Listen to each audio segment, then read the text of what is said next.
I'm sitting in the late afternoon sun next to a wide mud hole in the middle of a rough and uninviting forest road at the bottom of a rugged valley we in the North American Wood Ape Conservancy call X. Today this mud hole is looking more like a pond because it's full of several days of rain, but I've never seen it completely dry. During periods of exceptional drought, the edges may crack with desiccation, but even then, fed by this nearby spring, it stays dark with moisture. I've also seen it a torrent of surging water during periods of near monsoon weather. Most days, though, it's just a mud hole. Like it was one day in 2000 when Alton Higgins happened across it and found something extraordinary. Alton was looking for ape habitat, and using his background as a wildlife biologist and some common sense, he did what naturalists and explorers have done since, well, forever, I guess. He put himself in what he thought was a likely place, and he talked to the locals. In that way, he came upon what would turn out to be a veritable wood ape Shangri-La. What he found back in 2000 specifically was a series of tracks. 4 16-inch tracks lined up in the mud. Those tracks were the first on a path that leads to me, in this moment, next to this muddy spot in the road, talking to you. I'm Brian Brown of the North American Wood Ape Conservancy, and on this episode of our podcast, you'll hear about a week I spent in Area X with my co-host, Brandon Lentz, and 2 other members of the NAWAC.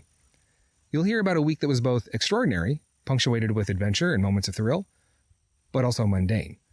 Mundane in a way that, like so many other weeks spent here by so many other teams, demonstrates why this place is so special.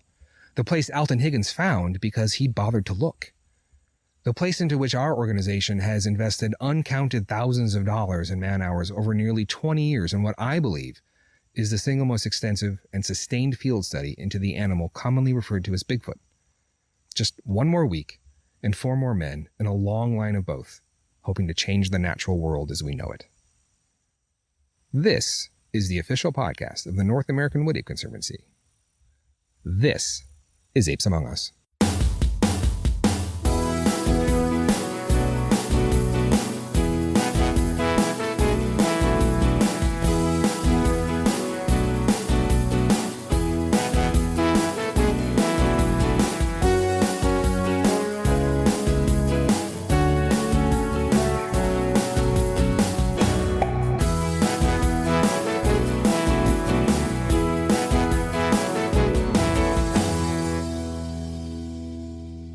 Welcome, everyone, to this episode of Apes Among Us. I'm Matt Pruitt, and I'm joined tonight by my co-host, Brandon Lentz. Brandon was the leader of this particular team that you're going to be hearing about, and he's calling me now from the frozen steppes of Minnesota. So how are you doing there tonight, Brandon? Wonderful, Matt. I'm really excited to share some of the stories and experiences that November team had experienced down in Area X. We were there in middle to end of September of this year, so we are 2 months removed from that week-long stay in the valley. And since then, I've had some time to sit back and reflect on the week that we had. And I can really only sum it up in saying that it was incredible. And I can't wait for the listeners here to hear what happened. I was actually traveling during that week. I was in the Pacific Northwest, and I was getting updates from Brian because Brian's cell carrier provided him service down there at our base camp. So he was able to give me updates in real time, and reading those was really exciting. So I kind of had my phone in my hand at all times, just waiting for the next update, especially when things were heating up. And I know there were certain times when you guys were, you'd put in so many miles of hiking day after day and in terrible rainstorms. And I think you can tell that there's some serious hard work. You guys definitely put in something like 40 miles. Yeah, I think our total miles that we had logged on foot at the end of the week was 38. And that is in a steep, rough, rocky, horrible terrain to walk in the first place. So we definitely put all of our collective energy into hopefully collecting a specimen that week. Well, it definitely comes through listening to these files as we're preparing them for this episode, that you can hear that not only do you have very dedicated investigators there putting in a lot of hard work, but I can also hear that there's some legitimate camaraderie happening there. And there's that fun element that provides a lot of fuel for that hard work as well. So I'm sure that was a big bonus too.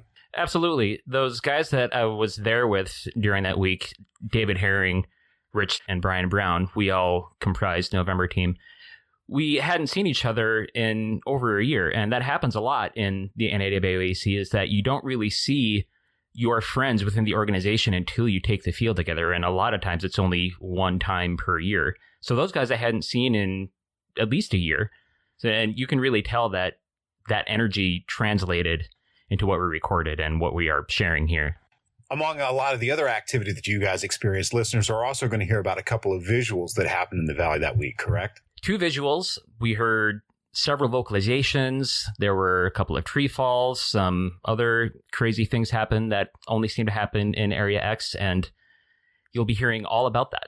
Excellent. Well, I know the listeners are going to be excited to dive right into that. So let's lead them into the episode here. But before we get into that week in Area X, we're going to start out a little bit with some backstory about how this group got started in this particular valley. So for this next segment, you're going to be hearing from Director Emeritus of the NAWAC, Alton Higgins.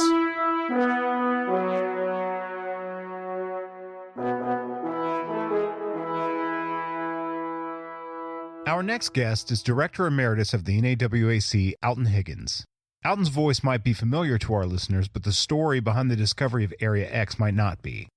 As Brian explained in the intro to this episode, Alton is central to that discovery.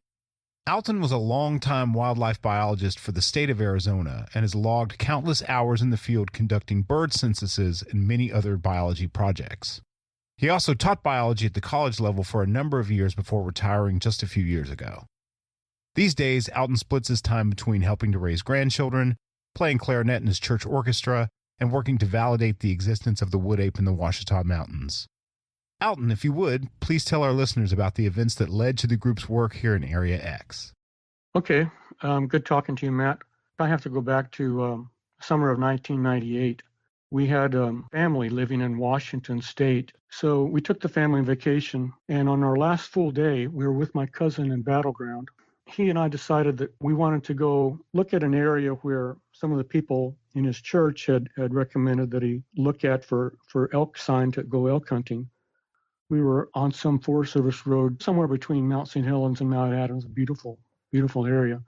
We stopped at this large meadow, and in the course of our wandering around in there, we found a trackway and 3 large piles of scat. The scat were very fresh, but they didn't have a strong odor. They appeared to be composed entirely of finely chewed green vegetation. And so when we got home to Oklahoma City, I did my first internet search, and I think I just put in Bigfoot, found the BFRO. So I submitted a write-up to the BFRO. And sometime in 1999, the BFRO contacted me about looking into a submission from Oklahoma. So I told them I would, and determined that the folks involved were likely telling the truth, but that they probably heard owls. So I wrote it up, and I figured that they would be disappointed with my evaluation, but to my surprise, that wasn't the case at all. And I became quite involved. And gaining access to the database where sighting reports are compiled and organized, assigned, published, really opened my eyes regarding the significance of the Ouachita Mountains and the 4-state region of southeastern Oklahoma, East Texas, Arkansas, Louisiana. I went to a map store here in Oklahoma City. I doubt that such places exist any longer with the advent of e-commerce. But I went to this map store and I purchased some USGS topographic maps of southeast Oklahoma. And I began studying them, looking at places where supposed sightings had occurred, trying to evaluate the landscape, looking at the roads. I was thinking, okay, if an ape was seen there, where might it have come from? So I spent time, looking at these maps, and I made arrangements with David Wilbanks. He was a BFRO guy. He lived in Ada. And Labor Day weekend 2000, September 1st to 4th, that was a Friday to Monday. I guess I took the day off from work on that Friday. And I met up with David at his music store there in Ada. And we took off in his truck for the mountains. Every little place that we saw that we thought, well, maybe there could be some tracks there. I mean, every little pond we saw, I don't know how many stops we made looking for tracks. And David was this super outgoing guy. And every place we stopped to get gas or go into a little store or whatever, every place we went that whole weekend, Dave would go in and say, I'm a Bigfoot hunter. Anybody here seen a Bigfoot? Or anybody here know the Bigfoot story? It was kind of embarrassing, actually. But amazingly enough, I don't think we found a single place that someone didn't say that they had seen one or knew someone that had seen one. So anyway, we pretty quickly discovered that our maps were like way out of sync with what we were seeing. We got lost. And so, I don't know, it was probably 3:30 or so finally. I mean, I was just toast and I had to sleep. So I got out of the truck and I literally slept in the road in front of the truck. David stayed in the truck. I don't know if he stayed asleep, if he slept at all, because every little bit he'd turn on the headlights, checking to see if there was a wood ape, looking at me sleeping in the road. Anyway, so the next morning, Saturday morning, I guess, we were driving and we found ourselves in Honubby. And there was a little store there, and in the back was kind of a little grill thing, and we ate some food. And by another one of those little miracles, we ran into a guy named Harold with the Forest Service. And of course, David, asked him about Bigfoot, and it turned out that Harold lived there in Honubby or close to Honubby. We did the whole classic scene that you have in all these documentaries where everybody's crowded around the hood of a truck and maps are spread out and you're looking at them. So that's what I was doing with my topographic maps. And I was asking him, can you tell me how to get here? He was getting frustrated because, like I said, the maps were just way, way out of date. There have been lots of logging roads put in since then. And so it was starting to get a little frustrated. And I said to Harold, I said, okay, if it was up to you, where would you go? Harold made cabins. He had a sawmill on his property. He said that he'd had the animals on his property. He thought that maybe the logs going through his sawmill, the loud screeching noise attracted him. That was just, his thoughts. And he said, the problem is I can't tell you how to get there. He said, you need someone to take you there. So he hooked us up with a guy named Randall, and we went over and visited with Randall. And David was really into martial arts kind of stuff. So he was doing all kinds of cool things with the kids. And I'm talking to Randall and his wife, and he agreed to take us there. So we spent the night there in Honubby. The next day, Randall met up with us, and we took off to this place that Harold had told us about. Again, we're stopping every place looking for tracks and things. We made it down there to these cabins. It was pretty late, I would guess, after midnight. And we heard this big commotion, this big racket coming from the easternmost cabin. And we thought the place was being torn up. And then we could kind of hear something. There's like a little path. We couldn't observe the path from where we were sitting, but we could kind of hear something making its way to the southernmost cabin, which was basically in front of where we were, but you couldn't see it. And again, a bunch of racket, and then the thing made its way off to the west.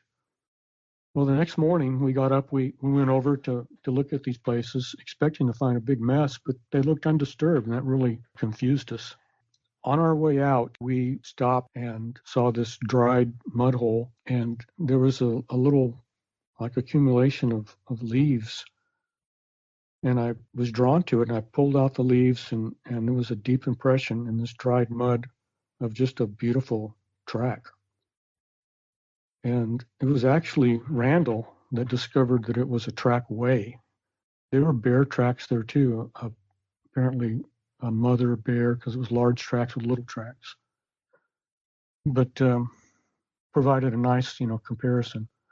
Well, man, that just served to seal the deal as far as I was concerned.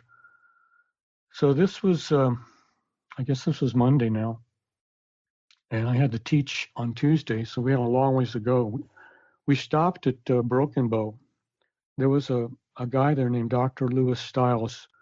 Dr. Stiles was a member of the Oklahoma Wildlife Commission, and he had corresponded with Roger Patterson. He was super interested in the whole Bigfoot phenomenon, and that's what got David interested in it, was Dr. Stiles.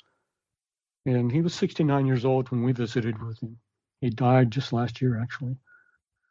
We spent a long time there, and I was really anxious to get going, even though it was cool meeting Dr. Stiles. But you can imagine driving from Broken Bow to Ada, and then I had to go from Ada to the city to work the next day. But that had me really super psyched about going back to that place. 2 weeks later, the BFRO conducted their Skookum expedition, which was in Skamania County. not far from where Lynn and I had found the scat piles and the trackway. They had told us when we reported this whole thing that was an area of extreme interest to them and that they were going to follow up on what we'd found, the trackway and the scats and all that. So anyway, the following spring, Roger Roberts, Brett Elliott, and I went to Honubby to visit with his family regarding their experiences. We got there pretty early before, we said that we'd meet with them. So we pulled under this big shade tree just off the highway to wait for the time to meet with them. And as we waited, this pickup pulled up, stopped a short distance from where we were standing, and this big old guy got out and strode towards us. We exchanged howdies, and I was thinking that he was going to get after us for trespassing, but he was friendly. Before he even came to a stop, he asked, "Are you all Bigfoot hunters?" We were stunned. We hesitantly replied yes, and his demeanor changed, and he introduced himself. We had just crossed paths with the Reverend Riley Donica. I'm not really sure if Donica is how you say his last name. It was spelled Donica. Anyway, Pastor Donica was 67 when we met him. I later found out that he was known as the Mountain Man Preacher. He was an interesting guy, though. He told us, he said, "I have ridden on horseback all through these mountains. I've never seen a Bigfoot." He said, "Just about the time I decide there's probably nothing to it, then somebody I trust tells me that they saw one, and I start all over again." Well, Pastor Donica told us one story from his childhood that I found to be particularly interesting. He said that an elderly Choctaw woman was his caretaker when he was little. In their time together, he said that one of the things he remembered doing was asking her about the names for things in her language. He'd say, "How do you say bird in Choctaw?" And she'd tell him, "Hushi." Anyway, one day he asked her about the word Kiamichi. And he said that she told him that Kiamichi was not one of their words. She didn't know where it came from. But she said that when she was a child, the tribal elders told her that they understood that the word had something to do with fearsome giants that lived in the upper region of the Kiamichi River. So that little story stuck with that mountain man preacher for the rest of his life. Oh, wow. Yeah, it was pretty cool. If you kind of add up that timeline, an old man relating something told to him when he was a child, and this old woman, replying with something that was told to her when she was little by the elders relating something. I mean, you're going back close to a couple of centuries. Anyway, we did meet up with the family, and we received permission to stage operations from their property. So that following September, October 2001, we conducted the first large-scale investigation, which I think it lasted 6 days. We returned in 2002 with another pretty large effort, which included several retired research field biologists.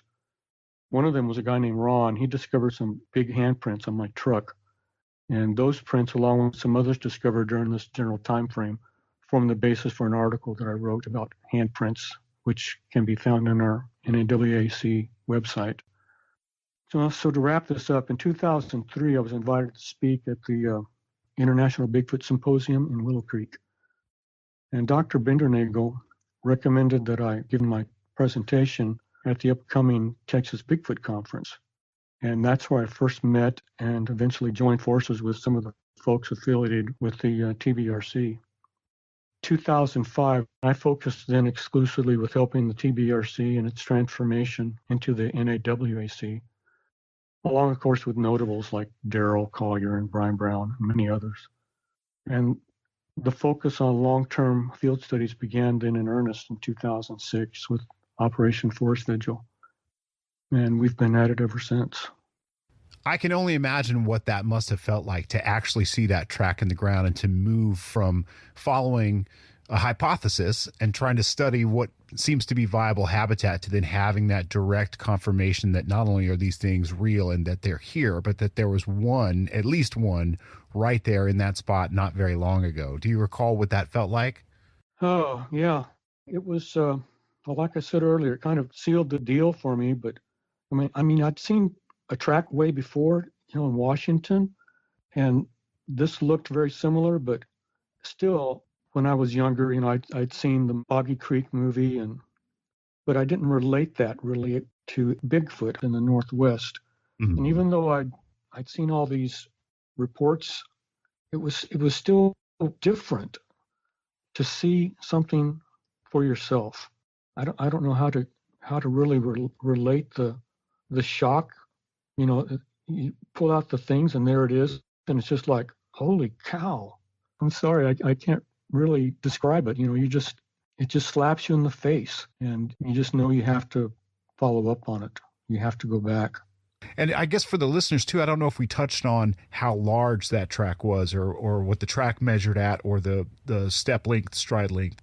The tracks were about 16 inches. They were quite large, really about the same size as the track that was observed in Washington. The stride was, I think it was 54 inches, but the one I discovered was a left, then a right, then a left. And the left one, the animal had stumbled. There was kind of a hump. You know how sometimes humps form in roads, and from tracks going over the same place over and over and over, and you're left with kind of a high spot in the middle.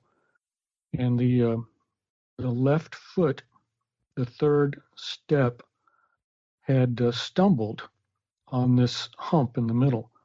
And so that fourth step, the right foot, when it came down, was much farther away as the animal, apparently lurched forward some, and its right foot registered. And I'm thinking that was like 84 inches, way beyond what we were capable of reproducing. I was completely convinced of the reality of the tracks, because again, they'd been made in mud. And if someone had manufactured the tracks, there would have been evidence of their activity in the mud. And there was nothing. It was just, smooth mud with these tracks, the bear tracks and the wood ape tracks. And, I was absolutely positive that they couldn't have been hoaxed by a person, because I didn't think anybody could step that far in the first place, much less hoax them without leaving, evidence of their hoaxing activities.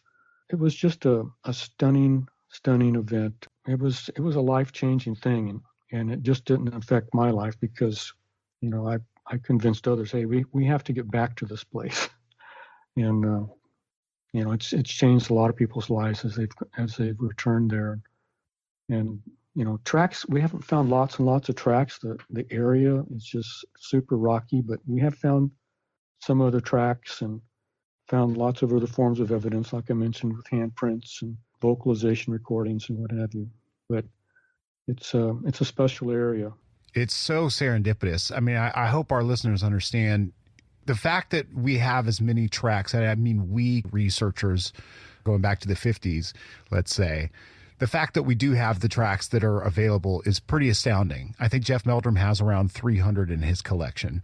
And there's so many factors that contribute to that, in terms of, first of all, the animal has to walk through the kind of substrate that will retain that impression. And then someone has to find that before natural processes affect it, be that rain or some other water action, the rising of a creek that deposits water and flows water onto the roadway there. So it's so serendipitous that those were found. And, finding tracks in Area X is fairly rare, just due to the nature of the ground and the substrate. There's not a lot of surfaces that will retain impressions very well. And so, yeah, I mean, that's a very serendipitous event that changed a whole lot of people's lives. And so, how fortuitous and how fortunate that it all happened. Was it Rene Dahinden that said something is making those damn tracks? Something to that effect? They're not spontaneously generated. Something is leaving the tracks, and they're not all hoaxed. They're not all misinterpretations. Well, again, it's definitely changed a lot of people's lives, and I know it's changed the trajectory of this subject and the perception of this subject for the public in general. So we're all very grateful for that. And you were putting in the good, hard work of being down there and looking around. And again, a very serendipitous encounter with that sign led to all of this. So we're all very grateful. Well, luck and effort are correlated with each other. Lucky people are the people that are out there spending a lot of time doing something. Certainly. To paraphrase an axiom, it's something like opportunity dances, but only with those who are already on the dance floor. That's the truth. Yeah, we've put in our time. I've spent months, literally months, over the last decade or so down there, and it's an exciting place. Sometimes you go days and days without anything happening, and other times, it's just crazy. But we've come close, and we just have to keep after it.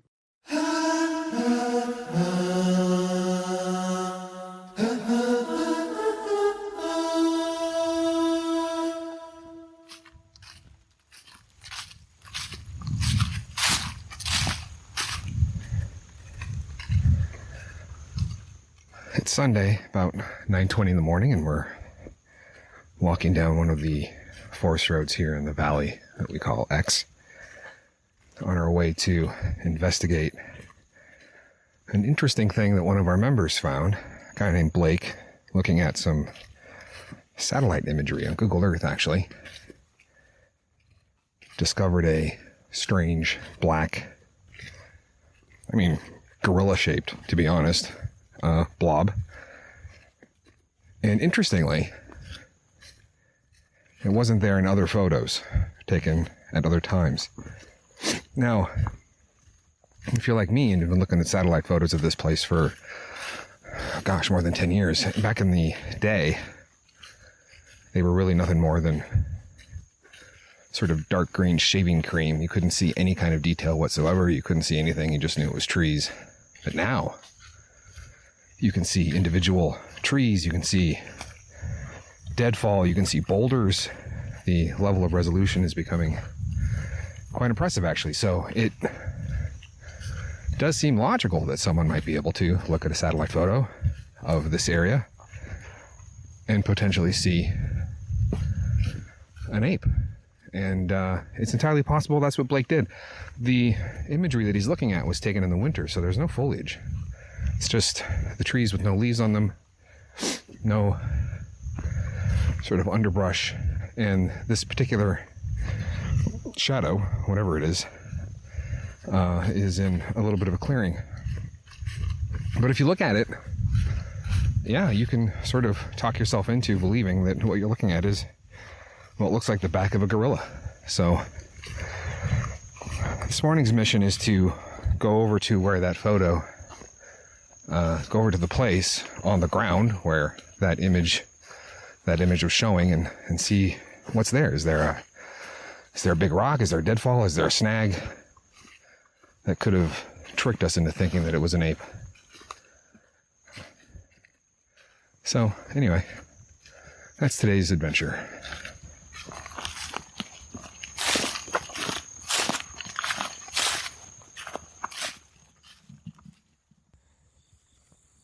So we're at the area now indicated by GPS where this shadow, this vaguely ape-shaped shadow should be. So we should see if it's not an ape.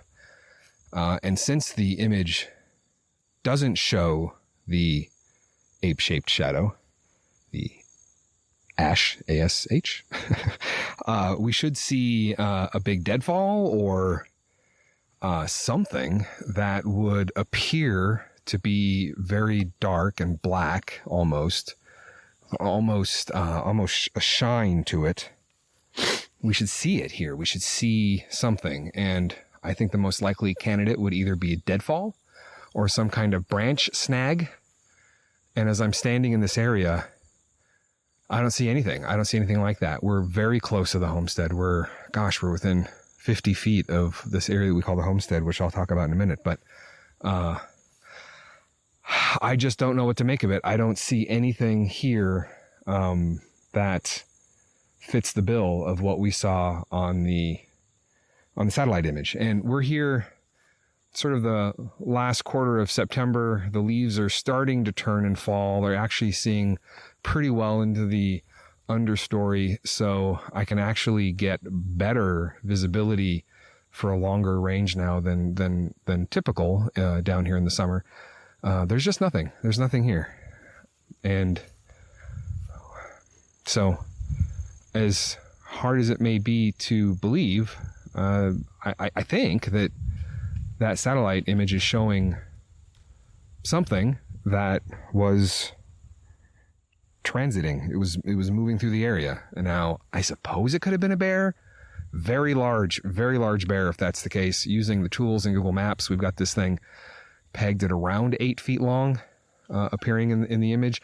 Difficult to know exactly because there's angle of, how the image was taken and that sort of thing. So that's an estimate, but it would be quite a large bear in the middle of winter when you would not expect them to be up and about.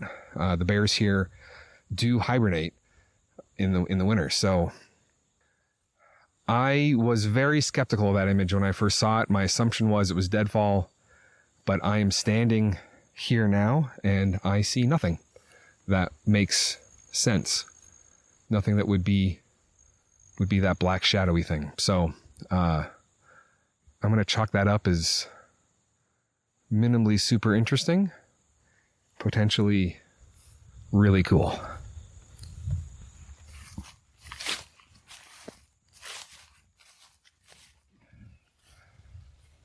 I'm walking around this area we call the homestead, and we call it the homestead because it was a homestead. Someone lived here. If you spend enough time down here in the valley, over the years, you're going to find a couple of these, and I've been and seen at least 3 of them. And at this point in time, I mean, these are old. Typically what you find is outlines of a foundation of a cabin. You might find some trash, some broken crockery, some bottles, some rusting out tin cans, symbol, like some sort of sign like that of human habitation. And this is how they're different than cabins, is that people were living down here. In the case of the homestead, as we call it, this one, it was a woman living here by herself for quite a long time. And like most of the people who were down here, she was squatting, it turns out, which is why we believe she left or was removed. What's really interesting about this particular homestead is that it was pretty well developed. There are signs here that she had cleared areas. There are lemon trees growing here. This is the only place in the valley you're going to find these. There's other signs of agriculture, like she's growing crops in this area. Not a big operation, not a farm by any stretch of the imagination, but also walls. There's the remains of what may have been an incinerator, not too far from where her cabin was. So this is a really interesting place for us, and we've been here many times over the years, and this is an interesting place. And I often think when I come here, I try to imagine what it's like being a sole female living in this valley alone, day after day, going into town very irregularly. The things that we've heard is that she would go in once a month to twice a month just to pick up supplies, bring them back down in here. Just trying to imagine her getting in here and what kind of vehicle she must have had. But then living here by herself. She had some dogs. Apparently she had some pets. But man, what an existence out here, basically just in the wilderness area by herself. It's really something. I wish I could go back in time and ask her what she was experiencing, because this is very close to sort of what we think of as ground zero of ape activity in this area. Yeah, it's really something. It's pretty cool.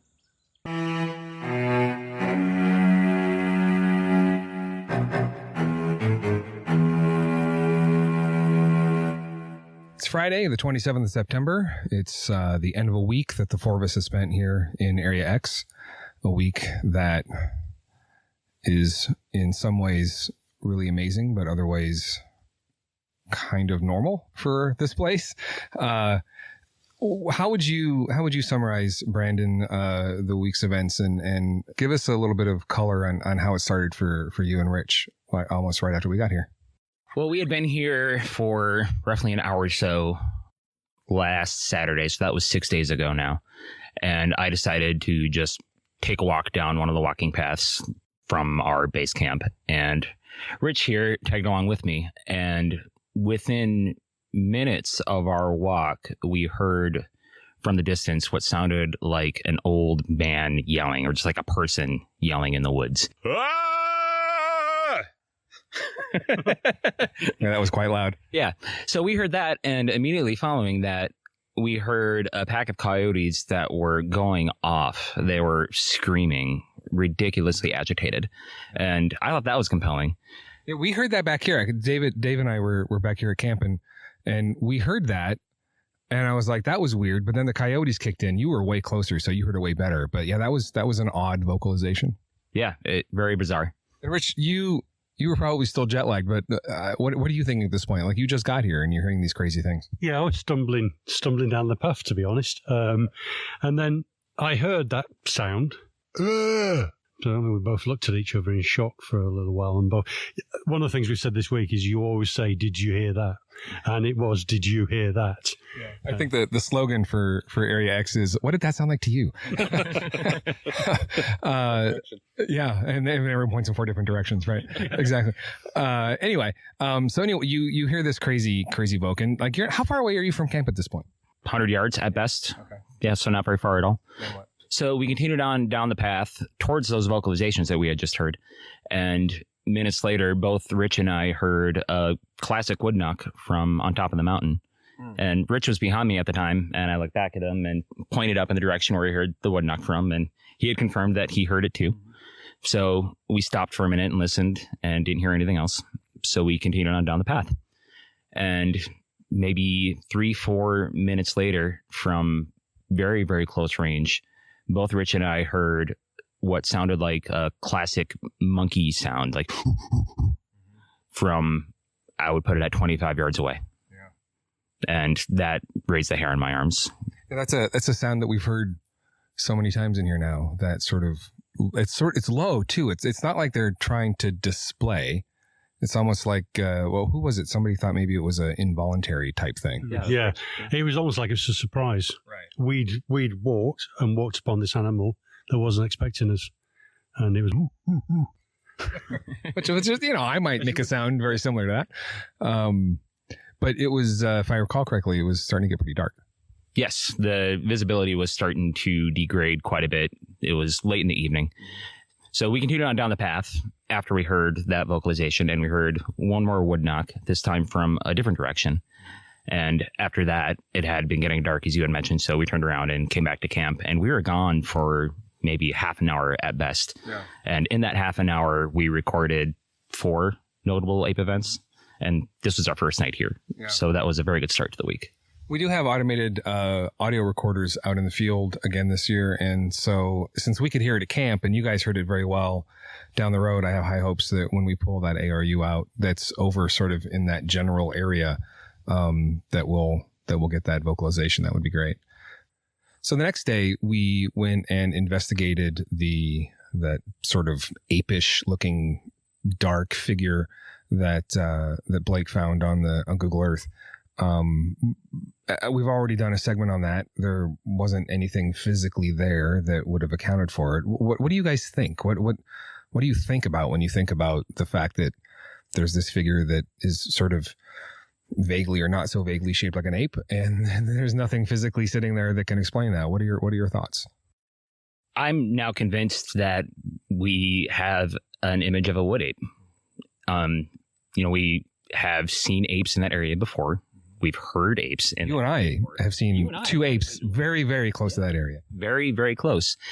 Rich and I found a track right in that same vicinity that looked like it was produced by a wood ape. So logically, you take all those things into account and all signs point to wood ape. Mm-hmm. So we basically deduced everything that we could, and still we're left with this image that looks like a wood ape. Dave, you're our resident skeptic. What do you think? Well, I think there's something in that image from 2015, I believe, right? And it's not there in 2012 we've looked at, and it's not there since that. So it's missing. This object has gone somewhere. That's what I know for sure. I know we scoured that whole area. We looked at all the clearings that matched it. There were no stumps. It'd have to be a big stump. There were no rock formations that matched that, certainly not black ones. Mm-hmm.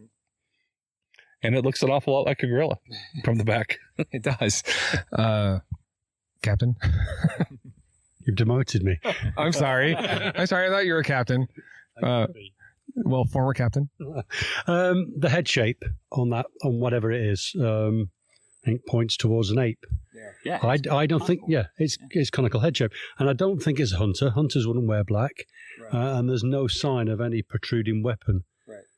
Unless it's the only thing that, in retrospect, there's a deer right over there. Hey, deer. Yep. Hi. We're waving at you. Oh, there's two of them. Thinking about it, maybe a guy dressed all in black would look like that because it looks like it's a upright figure, but that doesn't make any sense either.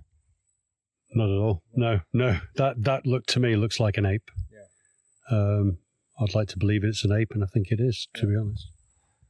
So later that day, we tried. There's the sort of old, overgrown ATV trail that we have near here camp. We did what we call a leapfrog maneuver.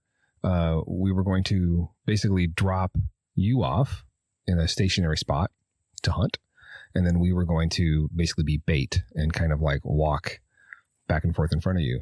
And the idea was that we would drop you off and then come back from further down the trail. Something really interesting happened. So I'll say what happened on our side, and then you say what happened on your side.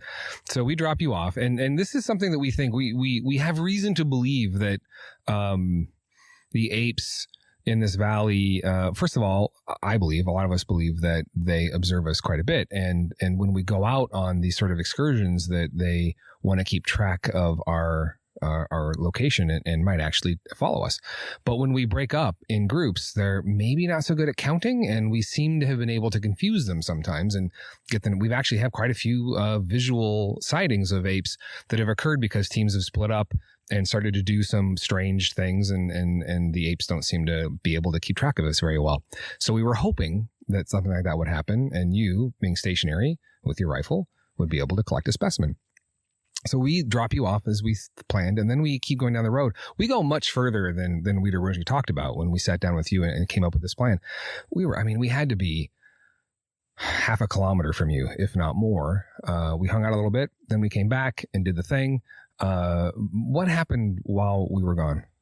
Well, we have walkie-talkies here in camp so we can stay within communication of each other. And I was posted to the south, and I had my back up against a tree, and I had my radio on the west side of the tree. And I had been sitting there for maybe half an hour, 45 minutes or so, and I heard what I swore was you talking into the radio. And I sat there for a minute and wondered why you would talk into the radio like 45 minutes after you had left. Yeah, first of all, when there are guys like you who are in those positions, you don't talk on the radio because you don't want to blow their cover. You don't want anyone to know they're there. So you want to be quiet. You don't get on the radio unless you absolutely have to. Yeah, right. That's right. And I sat there for a minute and thought, was that Brian? Because it sounded like you. It sounded like you talking into the radio, but I couldn't exactly make out the words that you were saying. So I sat there and my brain was trying to like put together the sentence that I had just heard. And I came up with, okay, we're leaving now. And it sounded like you talking into the radio saying, okay, we're leaving now, but saying it sort of softly and subtly.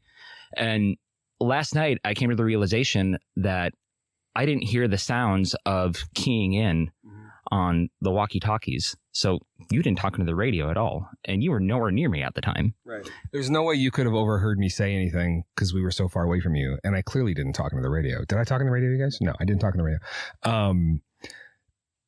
That story has sort of two levels of interest for me. Like, first of all, like faux speech is super cool. You know, when you hear it, it's really, really interesting. But the fact that you thought it was me is like super creepy. Like, I don't know how to process that, to be perfectly honest. But it wasn't me. Rich, when we were down the road to the west from Brennan's location, where you heard apparently me saying something I didn't say, you had a similar experience. Yeah, there were three exciting things. One, I was taking point. I haven't taken point in a long time. So I was taking point. I was walking down the track. There's noise behind me. Firstly, I thought I heard a whoop, and talked to you guys. Said I think I've heard a whoop. Neither of you had heard it. And within about 5 minutes, I stopped again and said, I can hear voices, and I can hear voices over there. Neither have heard it. But what makes it bizarre is 10 minutes before Brandon heard his voice. Yeah, I heard the same thing. Yeah, David and I were actually talking to each other. We weren't trying to be especially stealthy on the trail. It wasn't our job. Our job was to be obvious, and it was Brandon's job to be stealthy. So David and I were just talking, and being normal and walking and not paying really attention. Rich, somewhat ahead of us, and being, as he said, point, heard these things that we didn't hear. Super interesting. And then on the way back, Rich, we'd passed Brandon, and then you and I had an interesting experience. Yeah, that was bizarre. So I'd heard movement. If I heard a wood knock first, a light wood knock, and then movement, I called you over, and then typically for about 5 minutes, nothing happened. So I think, hey, Brian thinks I'm mad. I'm just inventing things.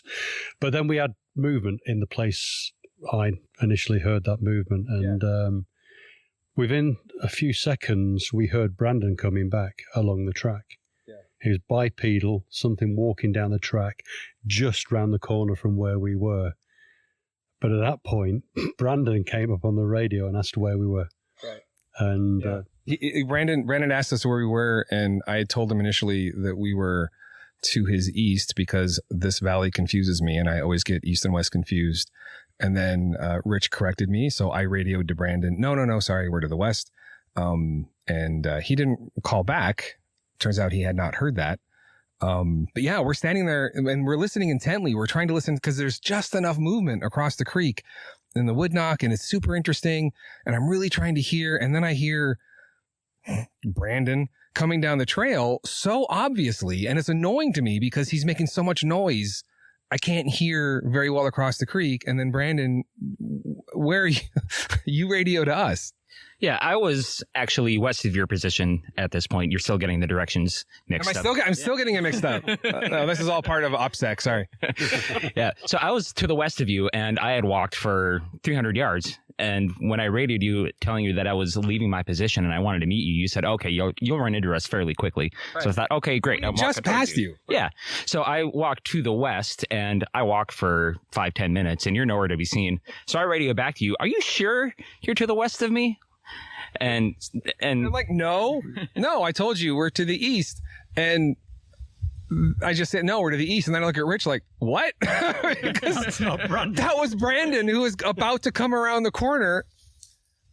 Really, really interesting. It's one of those, that's happened to me a few times in here where you hear someone who you think is one of your guys walking down the trail, but he never shows up. He never materializes. That was very, very strange. And you said in retrospect, we should have followed the sound. We should have. But we just both looked at each other then aghast. Just dumbfounded. Yeah, we absolutely should have. I mean, in retrospect, you do all these things. We should have immediately gone in your direction and tried to find out what was making that sound. David, while this was happening, you were a bit further down the trail from us, and you heard a weird vocalization. Yeah, you and Rich had stopped when Rich heard motion and some movement. So I continued east back towards camp, and I was probably 60 yards ahead of you guys. And as I was walking, I heard a noise from the south up the hill a bit, and it was, the best I can describe it, it reminded me of the old Yahoo commercial. Yahoo. Yeah. And it wasn't enunciated like that. It was very staccato, and but it had that pitch. Right. And so I don't know that it actually said Yahoo, but it was ooh. Right. But it had that the pitch of the old Yahoo commercial, and so that's immediately what came to my head. Right. And so I just stopped right there and then waited for you guys to come. Didn't you? Did you? Yeah, I asked of you guys. Yeah, that's right. I made note of the time, and because I wanted to make sure it wasn't one of you guys, because I wasn't sure Brandon had come down yet. He could have still been up the mountain at that point for all I knew. As interesting as all that is, it's kind of just another afternoon in Area X. That's the kind of thing that happens here on a fairly regular basis. Yeah, I think all of those events sort of illustrate the importance of taking notes and writing down the exact times of every single thing that you do, because invariably when we all get back together, we're all going to have something to share. Right. And usually those somethings to share aren't things that we produced or noises that we made, and it always turns out to be something else. And that's when we come to the realization that, that was none of us, so it must have been possibly a wood ape. The notes is really important because I think that you become numb to anything that you experience a lot of, and the kinds of things we're talking about here: hearing faux speech, hearing bipedal unexplained motion, hearing strange vocalizations. Those are things that happen here all the time, and if you don't write them down and you're here enough, you sort of like shuffle them back in the back of your brain, and then when somebody asks you, so what happened, you're like, well, nothing much. But even as we're having this conversation, we're having to refer to our notes to refresh our memories that what we thought on, what was that, Sunday? No, Sunday. We thought that was really cool, and here we are on Friday. We've completely forgotten about it. It just completely left our head. The next day was Monday, and Monday started out rainy. There was quite a bit of rain this week, relatively speaking, more than I'm used to anyway. And that early that day, we decided to go for a hike. We decided to go over to an area that we call Blue One, and just sort of get out and hopefully circulate and draw some wood apes into us. But it wasn't very much fun, was it? No, it wasn't much fun at all. We had been prepping for this hike for at least half an hour, getting ready to go. And literally the moment we stepped foot to go to this area, it started raining, and it rained the entire time we were gone. Right. we were soaked to the bone. And there's a saying in the group, not a saying that we coined, but embrace the suck. We were embracing that suck pretty hard. Yeah, we had fully embraced all of the suck that we could handle. So we get back to camp, almost around noon, I think. And we decided to, even though it was just Monday, we decided to go into town, get some ice, eat a cheeseburger, because there's nothing going here. It's really hard to be out in the rain. We have some interesting things that have happened in the rain. The rain is a time when a lot of animals feel freer to move around, because they don't make they don't make noticeable sounds. But anyway, we were gone for about 6 hours. Came back, and Rich decided to take a shower. Yeah, so I've been in here 3 days, and I took a shower. So the shower set up here, just to paint a picture, we have a little cabin up against the hillside, right up against the trees there. And on the back side, we've got a water collection system that some of our ingenious members have rigged up. And so we have a water supply, and we can take, cold showers, but they're showers. So I was clean. I was obviously naked, because you don't shower in clothes. And what really annoyed me was there were Carolina wrens alarming. So the time. But why did that annoy you? What about Carolina wrens? They were alarmed at my nakedness, to be honest. So I grabbed I told myself off. I grabbed my clothes. I'd pulled my trousers around my ankles. I was pulling them up, and as I looked up, a dark brown, reddy brown, ginger, cinnamon, whatever you want to call it, shape shot up a route from about 7 o'clock to about 1 o'clock, or that's where he appeared, and disappeared in front of my eyes. I immediately shouted Brian and David. Brandon from some other direction came running, and you chased whatever it was up the hill. The scary thing was, it did not make a sound. So, and then I heard you go up there, and obviously you were making the sound. Right. This thing was I think we decided 80 feet away. Yep. Was possibly watching with interest and alarm. Not judging, just saying it was observing you. I can now say that he was not. I'm now not a threat to any ape. So he shot whatever it was, shot up the hill silently. I was rather nervous, shouted at you two. Two of you ran up the top of the hill, and then over to you. Yeah, so we all get over here because visuals are still notable. Brandon and I, we did what we do. What did we do?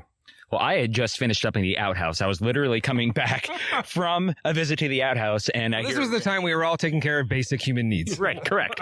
So I just finished up in the outhouse, and I walked over here, and I hear that Rich had seen an animal up on the slope. So my immediate reaction when I hear that somebody sees a possible wood ape in an area, I'm going to run towards that direction, because there's no other way that I'm going to possibly get a visual or possibly a collection opportunity than going to where the animal was. So you and I, we ran up the slope after it. Yeah, which sucks, but it is what it is.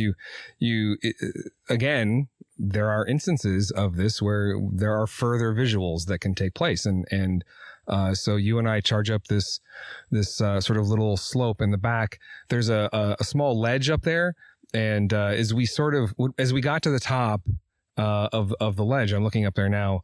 We were talking back and forth, trying to discern exactly where it was, because this just happened at this point. And we heard further movement, and we were talking back and forth. When I first heard it, it may have been bipedal crunching kind of sounds, but by the time I got everyone to shut up, it was really just sort of like vague movement in the direction that was further uphill. So you and I kept pushing. We did. We kept pushing to the west because that's the direction that the animal was moving.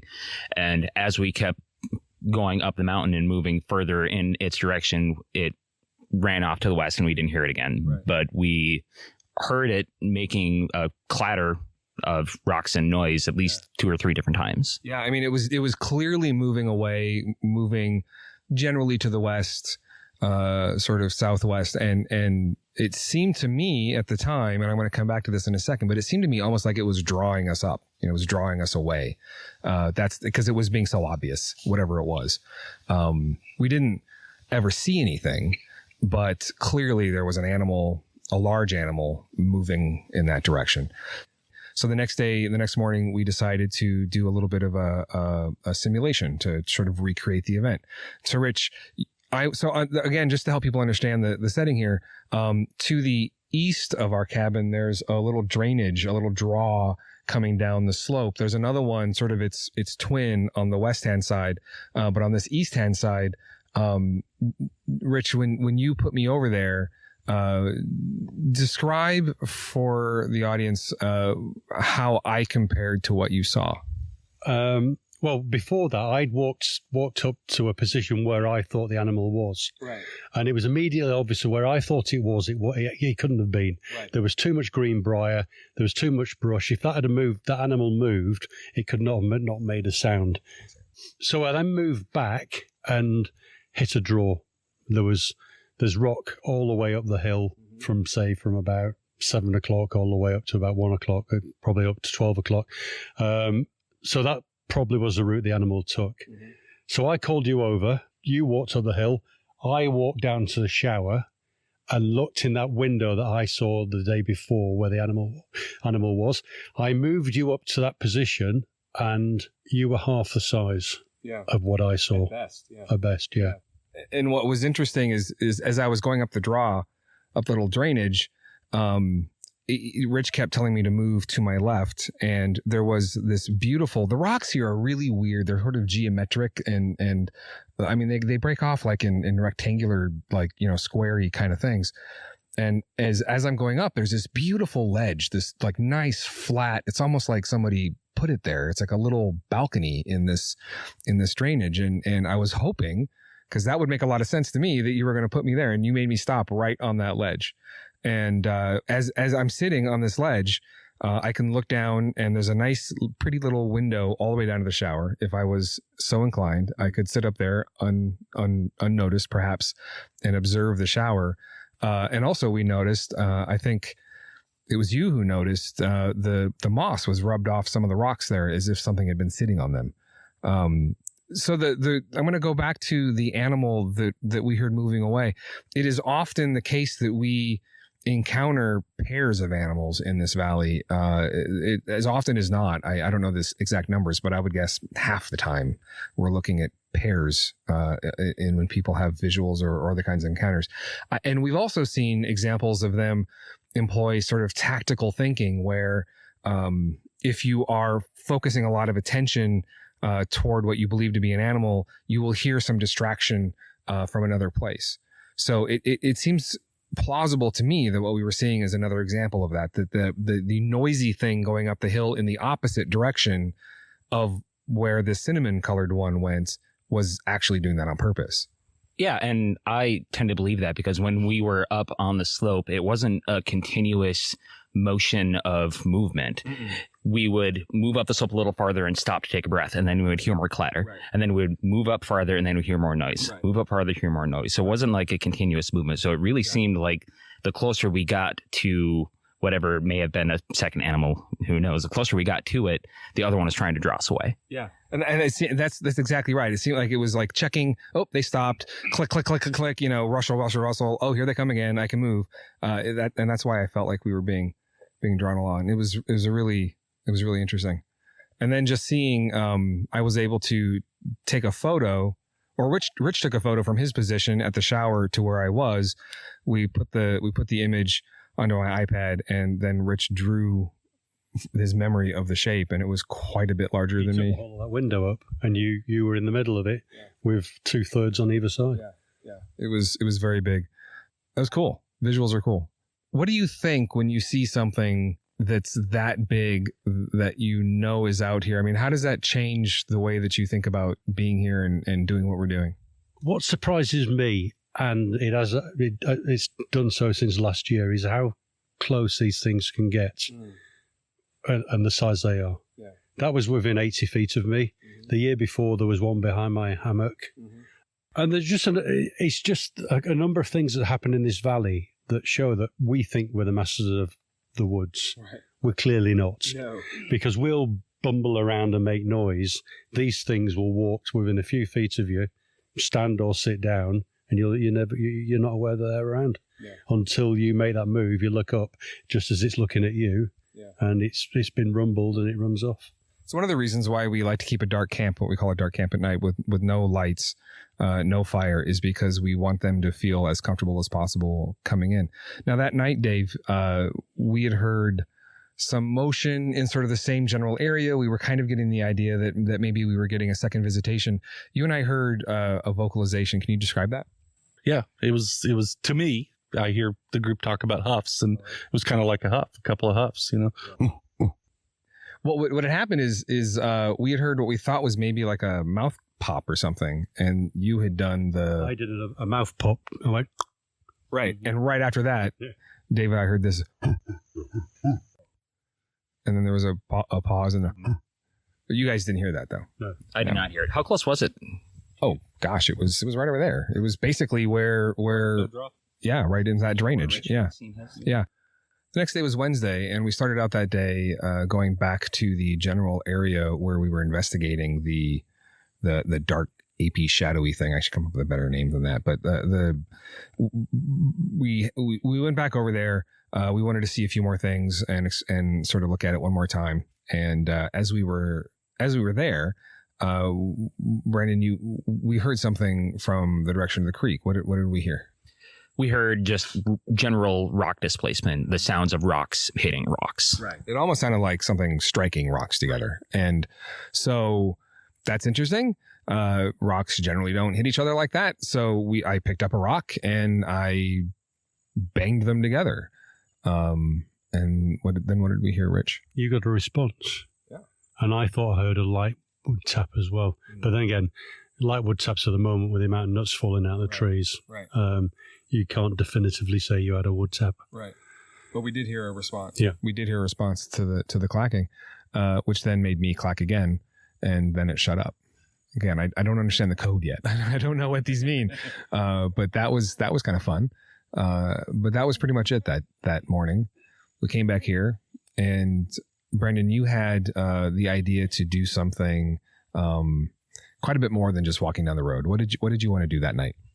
Well, last year, right around the same time, Daryl and Rich went on this big, long journey, essentially around the mountains, and they were gone for 3 nights. Was it two nights? 2 nights. Yeah. And on the second night, they wound up in a drainage that's roughly 1.6 miles west of camp as the crow flies, if I'm remembering correctly.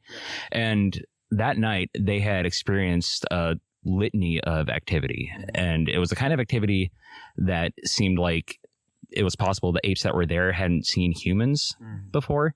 So I thought that was really interesting. And the next night, 4 of us went back to that same spot, and all night long, from essentially every direction, we were hearing whoops and huffs, single huffs, like like that. And mouth pops, whistles, wood knocks, all kinds of stuff. I mean, it was crazy. It was like some kind of greatest hits album of little ape sounds. It was the 3 of us, Rich, Brandon, and me, and Matt Pruitt. So basically, it was like some sort of Apes Among Us. I don't know, reunion tour or something. So we had spent that night there, and that was the most memorable night of my trip last year. And nobody had gone back to that spot this year. In fact, nobody had been there since we had been there last year. So And one of the reasons is it's a pain in the ass to get to. You have to like cross the creek and go through all kinds of gnarly shit. And you have to carry all of your equipment with you, and you have to carry water, and it sucks. The hike there sucks. But the end result was worth it that night. So this week I wanted to try it again. We hadn't gone there in over a year, and we had experienced so much unique activity. I thought, let's do it again. There's a good possibility that we're going to have that same thing happen. And we got there, and we set in, and we had been in our hammocks. Dave was in his tent for, 5 or 6 hours, and nothing really happened. And you guys all fell asleep. And around well, I was tired, and it was very late. In my defense, understandably, you all fell asleep, and I was sitting up in my hammock just listening and observing. And this was around 11:30 at night. I heard a tree crash from pretty close range, and we actually caught this on your Tascam field recorder, and we can edit that into the spot I'd like to. And we'll play that right now.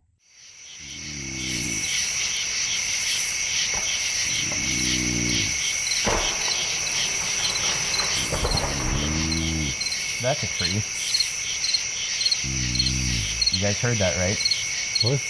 You heard that? What was A that? tree just fell. Did it? Yep. Which direction? To the south.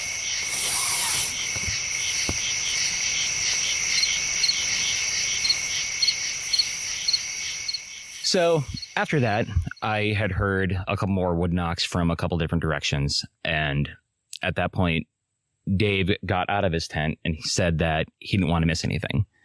And I thought that was interesting because once he got out of his tent, nothing happened for the next hour and a half. And I sat there thinking, okay, why are they being quiet now? Why are they not coming around? So I thought, I'm going to ask Dave to get back in his tent. Maybe they'll be curious and want to see more of us if they just can't see us, because the three of us, you and Rich and I, we were all in our hammocks, and Dave was out of his tent. He had decided to get out of his tent at that point. And he had been camp chair I was sitting in. Right. So I was just sitting out in the open. You guys are kind of concealed in your tree burritos. So I asked Dave to get back in his tent just to see what would happen. And like clockwork, within a minute, we heard a really weird vocalization. Yeah, that was super weird. Luckily, I was awake for that. I was not awake for the tree crash. I just slept right through that. But I was there for that. It was a lovely night, wasn't it? It was beautiful. Stars are out. Then what happened around 4 o'clock? We all woke. And the forecast. The forecast. The reason we went there that night was the forecast literally said every hour 0% chance of rain, 0% chance of rain, 0% chance of rain. So what happened at about 4 a.m? So about 4 o'clock, we all woke up for some bizarre reason, looked at the sky, and somebody pointed out that the stars had disappeared.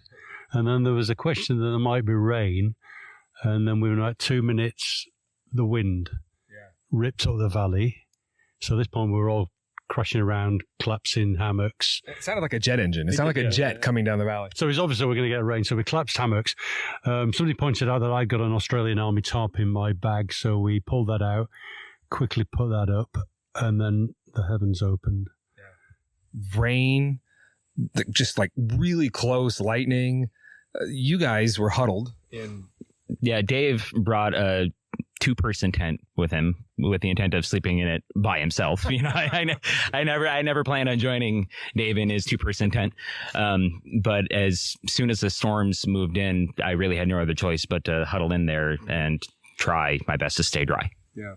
So it was us in the tent, Brendan and myself. The weapons were on. We sacrificed the air mattress to the. We gave the weapons to the. Yeah, we wanted to make sure the rifles were dry, up out of the water. The weapons had the most comfort out of all of us. Yeah. Did I tell you my butt was wet?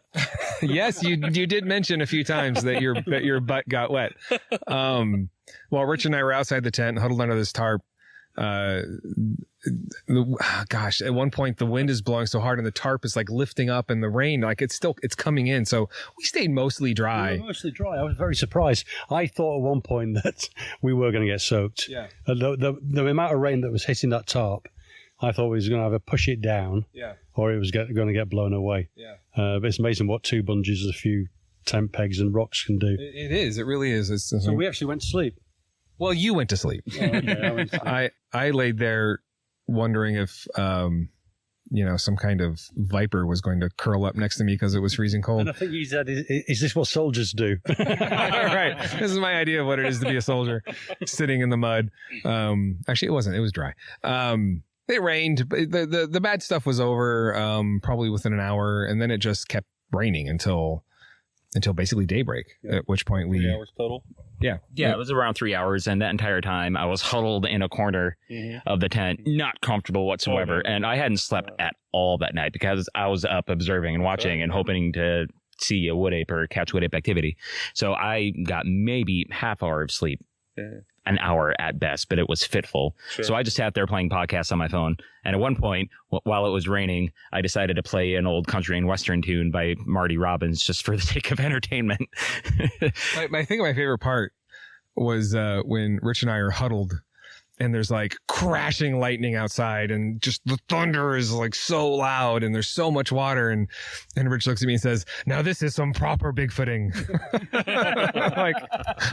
Anyway, the only thing to me that was really interesting, besides the vocalization, which was cool, and the tree coming down, about 5:45, I think it was, I started to smell off and on over the course of about 20 minutes, this sort of really distinctive smell that we've associated in the valley with apes, what we call like the wet horse smell. It's sort of a zooey kind of smell. And I've smelled it before, actually, at the St. Paul Zoo in the gorilla house.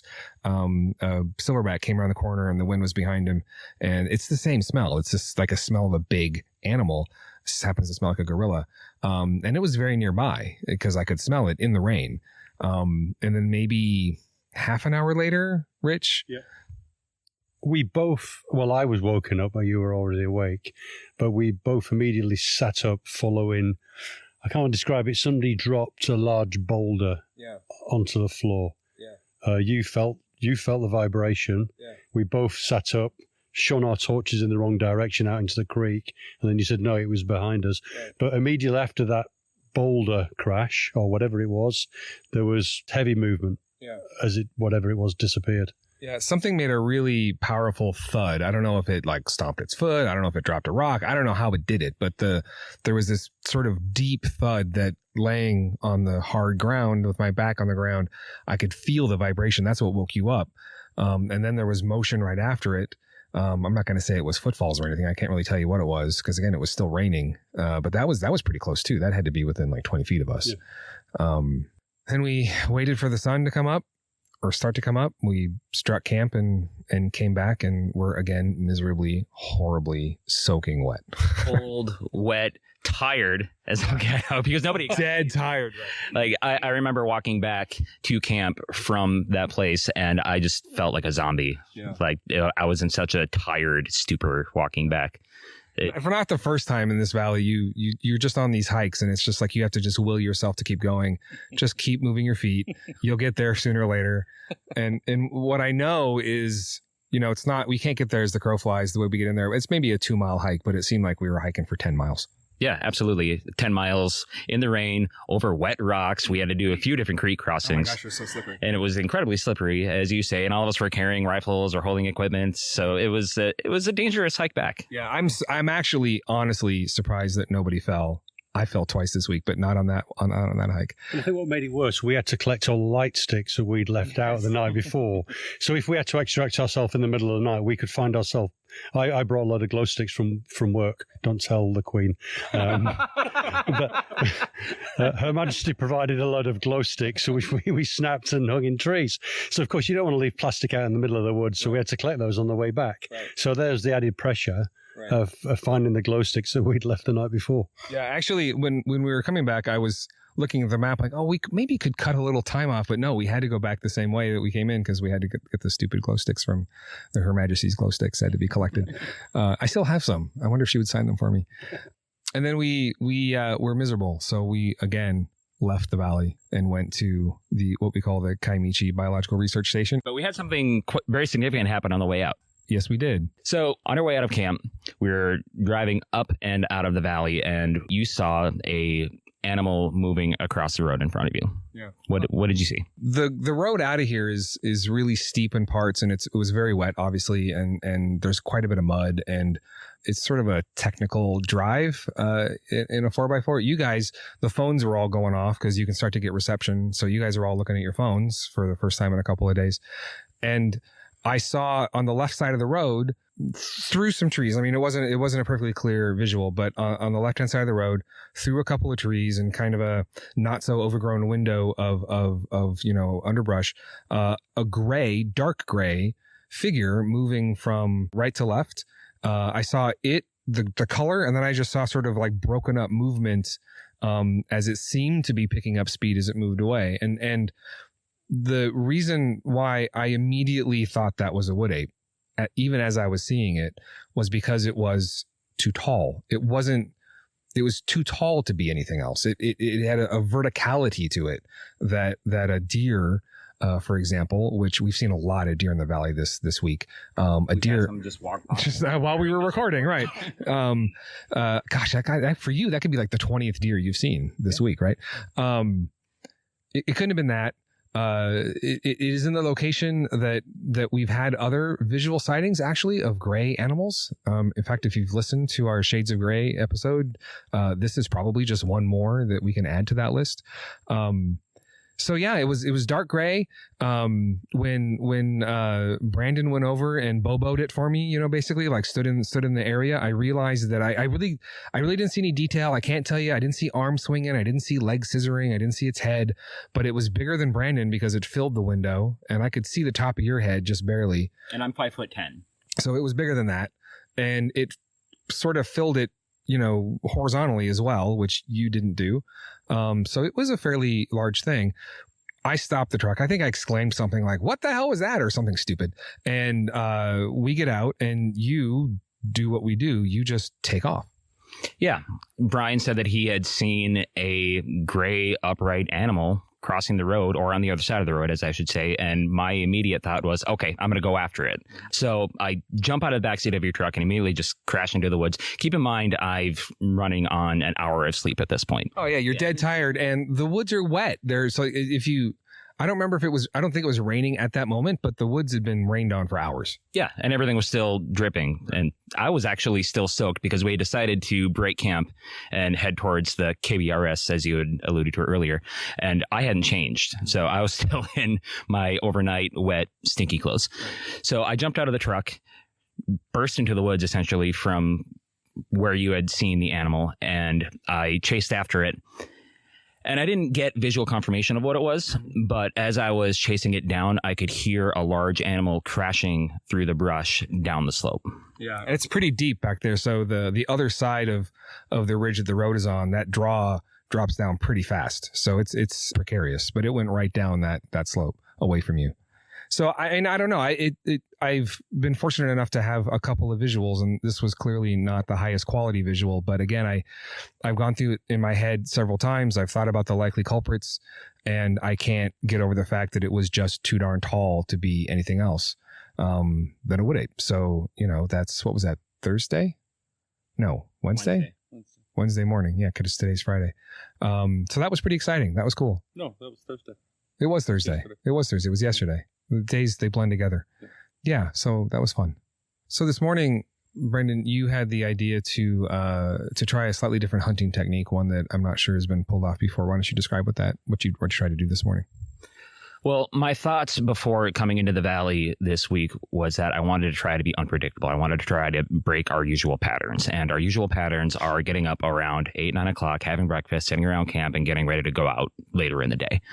So I had set my alarm clock for very early in the morning because I wanted to go out and still hunt at the break of dawn, because that's not something that anybody here typically does. I didn't have any success. It was still a lovely walk. It was still cool out. The sun wasn't bearing down on me. I wasn't drenched in sweat. It wasn't raining on you. It wasn't raining on me, which is great. I jumped 6 different deer on my walk that morning. But you also kept hitting snooze on your alarm. And Rich, I slept through this one, but what happened after the third run? So Brandon's hammock was probably about 10 feet away from where I was in the cabin asleep. So I was woken up by Brandon's alarm. I was then woken up by a second alarm, at which point I was then wide awake. I was lying in bed, and then the third alarm went off, and I immediately on the slope behind us to the south heard something akin to Speech-like vocalization. Yeah. So, I mean, I've heard of these. You can wake up in the morning and your brain's trying to adjust and it hears things. But I'd been awake for about 5 or 10 minutes when this happened. So that's not that. Something on that hill made a noise. I mean, that's pretty much the week right there. Dave, how do you think the week went? How would you describe it? It's been a great week. Been a lot of fun. Seen a lot of neat things. Had a lot of good experiences, wood ape related and not wood ape related. You know, this valley's just incredible. I mean, all the wildlife in here is pretty spectacular. You know, the biodiversity in here is just incredible, and so it's neat to see it, and it's a joy to be here. Yeah. It's hard to spend a bad time in this valley. Rich, this was your third trip in? Third time. How does it rank in the top 3? It's almost on par, to be honest. Yeah. Within the first hour of getting here, hearing what we heard, seeing that movement and the animal run silently up a hill, and just being under the tutelage of you three. Every day's a school day, and I've learned so much. Wow, that's a really nice thing to say. And I've also missed a Roadrunner again. Oh my gosh, yeah. So, you know, Rich is a birder, and Roadrunner's on his list of birds to get, and we run right across my truck, right across the road in front of my truck, and Rich was looking at his phone.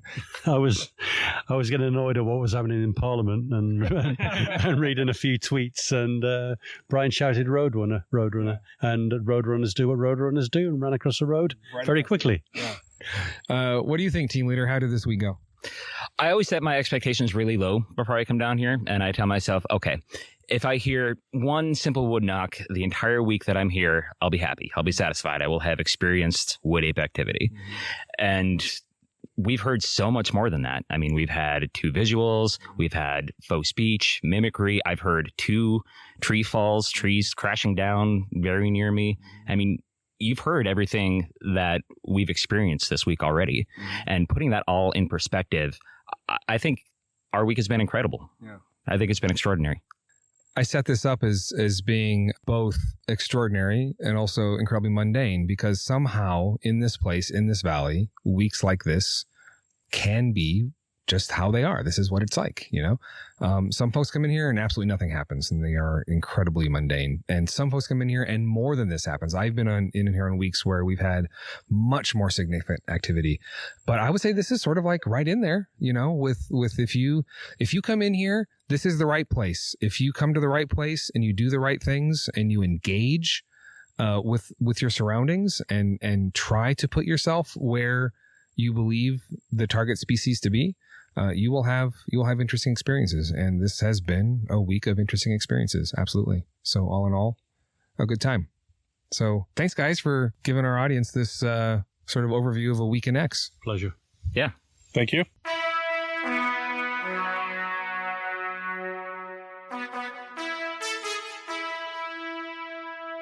Well, guys, I think it's really great hearing those segments recorded live in the field. And, you know, again, having come from a position of being out on the road and getting those updates in real time. I know you were all kind of exhausted at the end of that week, probably somewhat ready to get home. But Brandon, maybe you can tell me a little bit about what it was like getting home and trying to integrate back into the normal world. Sure. I want to harken back to my first week in Area X, which I believe was in 2016. We had experienced a litany of activity that week. It was still, to this day, the most active week that I've spent in Area X.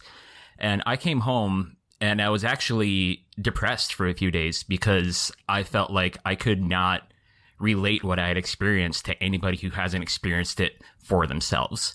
And I didn't know who I could talk to. Yeah, you know, it's funny that the things that matter to quote unquote normal people, even the things that might have mattered to me before, like you get home from an experience where you've just encountered the unknown and it's become tangible reality. And then all of a sudden, like, you don't care who wins The Masked Singer or American Idol, or like those things become so trivial. And so, Brian, you know, you've been doing this for many years since these operations started. You know, what's that process like for you, especially the differences in that process from, let's say, the beginning until now? Yeah, I can really relate to what Brandon just said because I've lost count how many times I've gone down there. I'm sure I can go back and do the research, but it's got to be a dozen times. And when you get home, especially after a very active week, and you want to relate these amazing things that happen to you in this remarkable place, and most of the people you're hanging out with just simply can't relate. They don't want to hear it, first of all, because it's weird, and they don't know what to do with what you say. So you're sort of like, you have this secret, you have this amazing fact that you just can't figure out a way to get most people to understand. The first time I went down there was for a long weekend. The second time was during the first of our, summer-long operations. That was a very boring week, actually. Not much happened. We heard some really cool vocalizations, but from an activity standpoint, it was pretty slow. But that third week, that was really life-changing. And so it was another one of those situations where I came back and there were a few people I could tell. But for the most part, I couldn't relate these amazing things that had happened. And I also remember from that week very clearly, I left early, because it was such a crazy, intense week. I probably left, I think it was a day or two early. I remember driving out and being in my truck by myself, so relieved to be getting out of there, and saying to myself that I was never going to go back. I was never going back down there, as long as I lived. And, yeah, no, I went back. I've been back many times. Do you remember how long it took for the interest to rekindle and say, oh man, I want to go back into, I've got to go back kind of a thing? I think if I hadn't have been in the group and been talking to people about it, it really is. I don't know really how to, I've never had anything like this happen to me before, but the coming back into reality, so to speak, I would wake up in the middle of the night. It was summertime, so we would sleep with the windows open, and some sort of mundane suburban night noise would happen outside, and I would immediately be sort of like awake and red alert, and my heart would be pumping, and it would take me a minute to figure out where I was and what was happening. And I remember for a long time, probably weeks, if not months, I would have these sort of like reoccurrences of feeling like I was back there, almost always at night, almost always being woken up, because that's when most of the stuff happened that week, was at night. And I think it was just sort of continuing to be engaged with the other people in the group and having time to sort of talk it out and process it. And then talking to some of my friends, sort of like quote unquote in the field. I remember one of the first conversations I had was with Sam, from the old Bigfoot show, and he really helped me sort of like just talk through that and make sense of what I had experienced. But yeah, it took me a while before I was even considering going back down there. And surprise, surprise, here I am. And now I think the biggest difference between the way I approach being there now versus then is that I feel like it's one of those things, they say if it doesn't kill you, it makes you stronger. Now I just feel like I go in there and those apes are, whatever, do whatever you want. Let's go. Show me yourselves, you chickens. Yeah. Yeah, I can definitely relate to that. There's something that happens when you're down there for that long. I mean, I've been doing field research for a long time, so just going out in the field in places, but the majority of that would be shorter trips, like right. weekend trips, or maybe if you get lucky, an extended weekend. And so being there for a week, you create a new normal, a new baseline. And so, and especially too, because you're there to accomplish something really specific. And so right. you have to be hyper vigilant all the time, even when you're asleep, which is just not normal, And so you get that as a baseline. I found again, been doing that different parts of the country for years, but after the first visit to Area X and going through that, the first night I was home, I was back in my apartment in Franklin, Tennessee. Me and my wife in bed, we have this little chihuahua. The very first night home, he must have moved or rustled or something, and it woke me up. And for about, 20 or 30 seconds in the dark, I lay there. My first thought was that I was still in camp in the Four Season tents, and I thought I heard movement, and I was trying to listen for more movement, and then I slowly realized, oh yeah, I'm at home in my bed. Right. During Persistence Bravo, I could not sleep. There were nights when I might get an hour of sleep, crappy sleep, and that's kind of one of the biggest differences between then and now. Now, I will sleep through anything at this point. I remember a couple of years ago, we were in there and it was Alton and Daryl and me in the tent, and something walked up and slapped the tent, and I was laying there and I could feel the ground moving as whatever it was walked away. I could feel the vibration of this gigantic animal walking. And I was like, oh, that's cool. And I just kind of went back to sleep. It was just like, meh. And I don't really know how to explain that, except that I feel like my brain is like, okay, we've been here before, and you need your sleep. So go back to sleep. That happened in November. Yeah, I was going to say that happened in November, team, right, during our stay in Monkey Hollow, and we have a audio clip that we shared in the previous segment. That's right. Where I was awake and staying vigilant, and I heard a tree crashing from not too far away, and you can hear David snoring in the background, and you were sleeping throughout this whole thing, and I'm like, hey, guys, there's a tree. Like, tree? Great. Yeah, okay, cool. I mean, after a while, after you spend so much time down there like you and I have, you sort of start to get used to this crazy, amazing wood ape activity that anyone else would be super, super excited about. I don't really know how to explain it, because obviously it's amazing. You know when it's happening that it's amazing, and our access to this special place and it's just really something that we should all be thankful for and appreciate. And of course, I do appreciate it. There is its own reality down there. And as soon as there's this spot on the drive down into the valley where I feel like I crossed that and I'm in that place now, and the rules have changed and reality is different. And what can happen is not the same as what happens in our world, so to speak.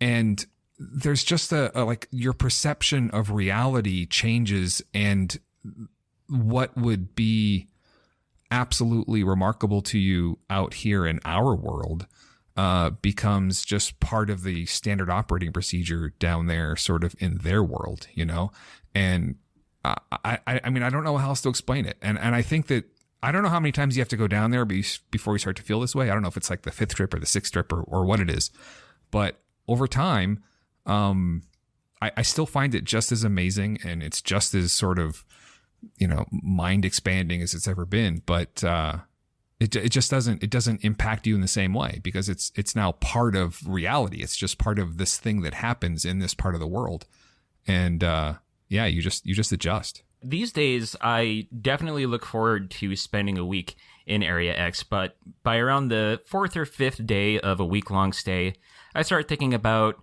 nice little human amenities like actual food and a warm shower and a nice cozy bed to sleep in.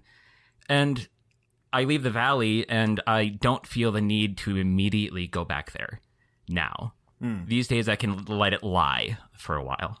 Yeah. What's funny is the first 2 visits I had there were just partial weeks.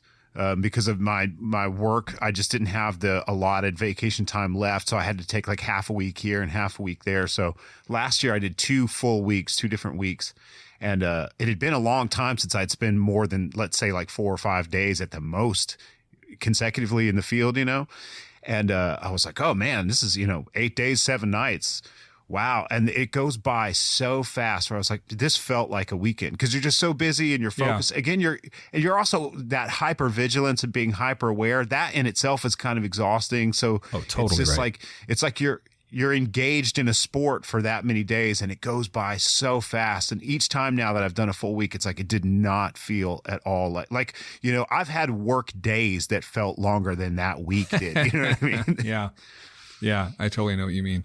So in terms of this trip, now that we've heard a lot about, the follow-up investigation on the Google Earth aerial photos, the visuals that we're seeing there, I think, Brian, you made a good point in the roundtable discussion about, this is as exciting as these things are. This is kind of typical of other weeks in X. So I'd be curious to see not only how it compares, but, are there things that you guys felt like you learned this week? Are there things that were suspected from previous years that were now confirmed, or, further confirmation of those things? Or what do you think you came away with for both of you?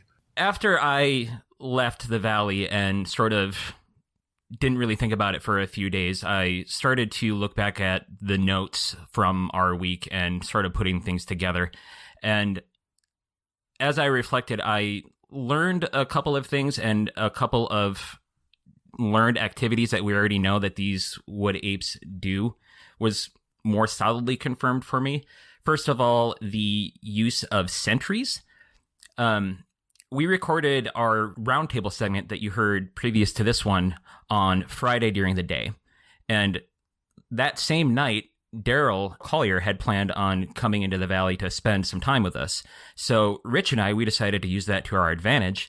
And we walked up the rocky goat trail that you have to take to get into Area X.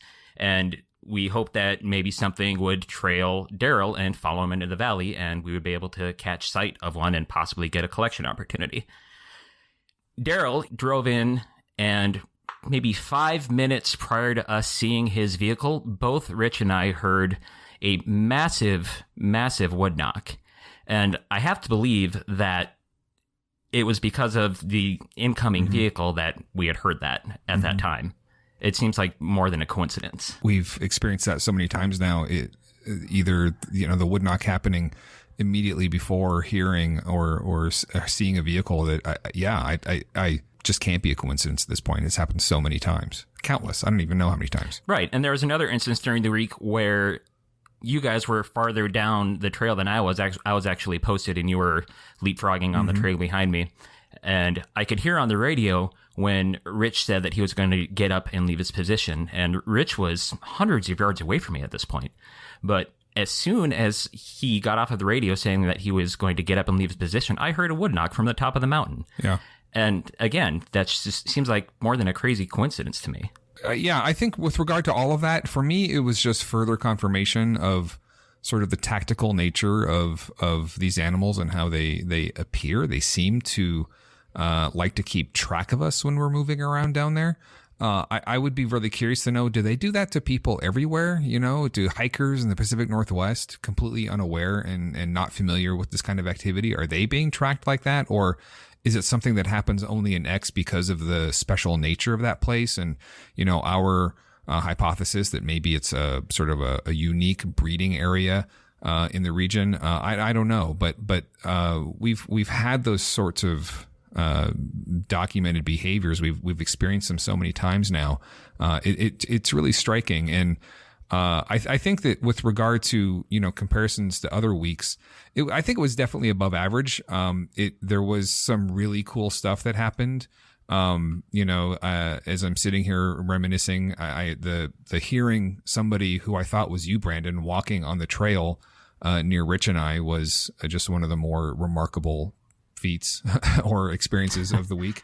But I'm comparing it to previous times I've been in there, and going back to Persistence Bravo specifically, that was a week where everything changed for me personally. That these animals went from a near certainty, still more like a kind of a theoretical existence, to being actual real things with intent and very tactical brains. That was, of course, life altering. This week wasn't life altering, but it was definitely memorable, and some really cool stuff happened that I'm going to be thinking about for a while. What I really enjoyed about it too is just the variance of strategies that you guys employed there, because obviously the group's history kind of demonstrates that the things modify their behavior in a response to a stimulus. Right. And so it's almost like you've got an adversary, and you make some good chess moves, and then he figures them out and responds in kind. And so it's with your week, you're down there. There was the backpacking overnighter into Monkey Hollow. There's some daytime still hunting, leapfrogging. There's anticipating inbound vehicles. Brandon did some daytime Overwatch, the abandoned cabin thing. So it's almost like you're challenging your opponent to checkers and chess and Monopoly and Clue. There's playing lots of different games, because one of those we will eventually win. And Matt, that kind of activity on our part is something that you can only think about when you have years of experience, literally years of experience in an area with the population of animals. And what I've perceived, what many of us in the group have perceived, is that we settle into a routine and they settle into a routine. They don't leave us alone in there, but that doesn't mean they're necessarily trying to engage with us all the time, but they definitely are keeping tabs on us. And if we get boring, so do they. So the way that we can elicit some sort of contact or some sort of activity on their part, some behavior that we can record and observe, is to do things that are different than what we normally do. The teams, and I'm very happy to say this team was like that. All the teams that I go in there with, we try to be like this. You try to do things that are different, things that you haven't done before, just behaviors that you don't think they've seen or they haven't seen in a while. Whatever you can do to sort of mix them up and stir them up.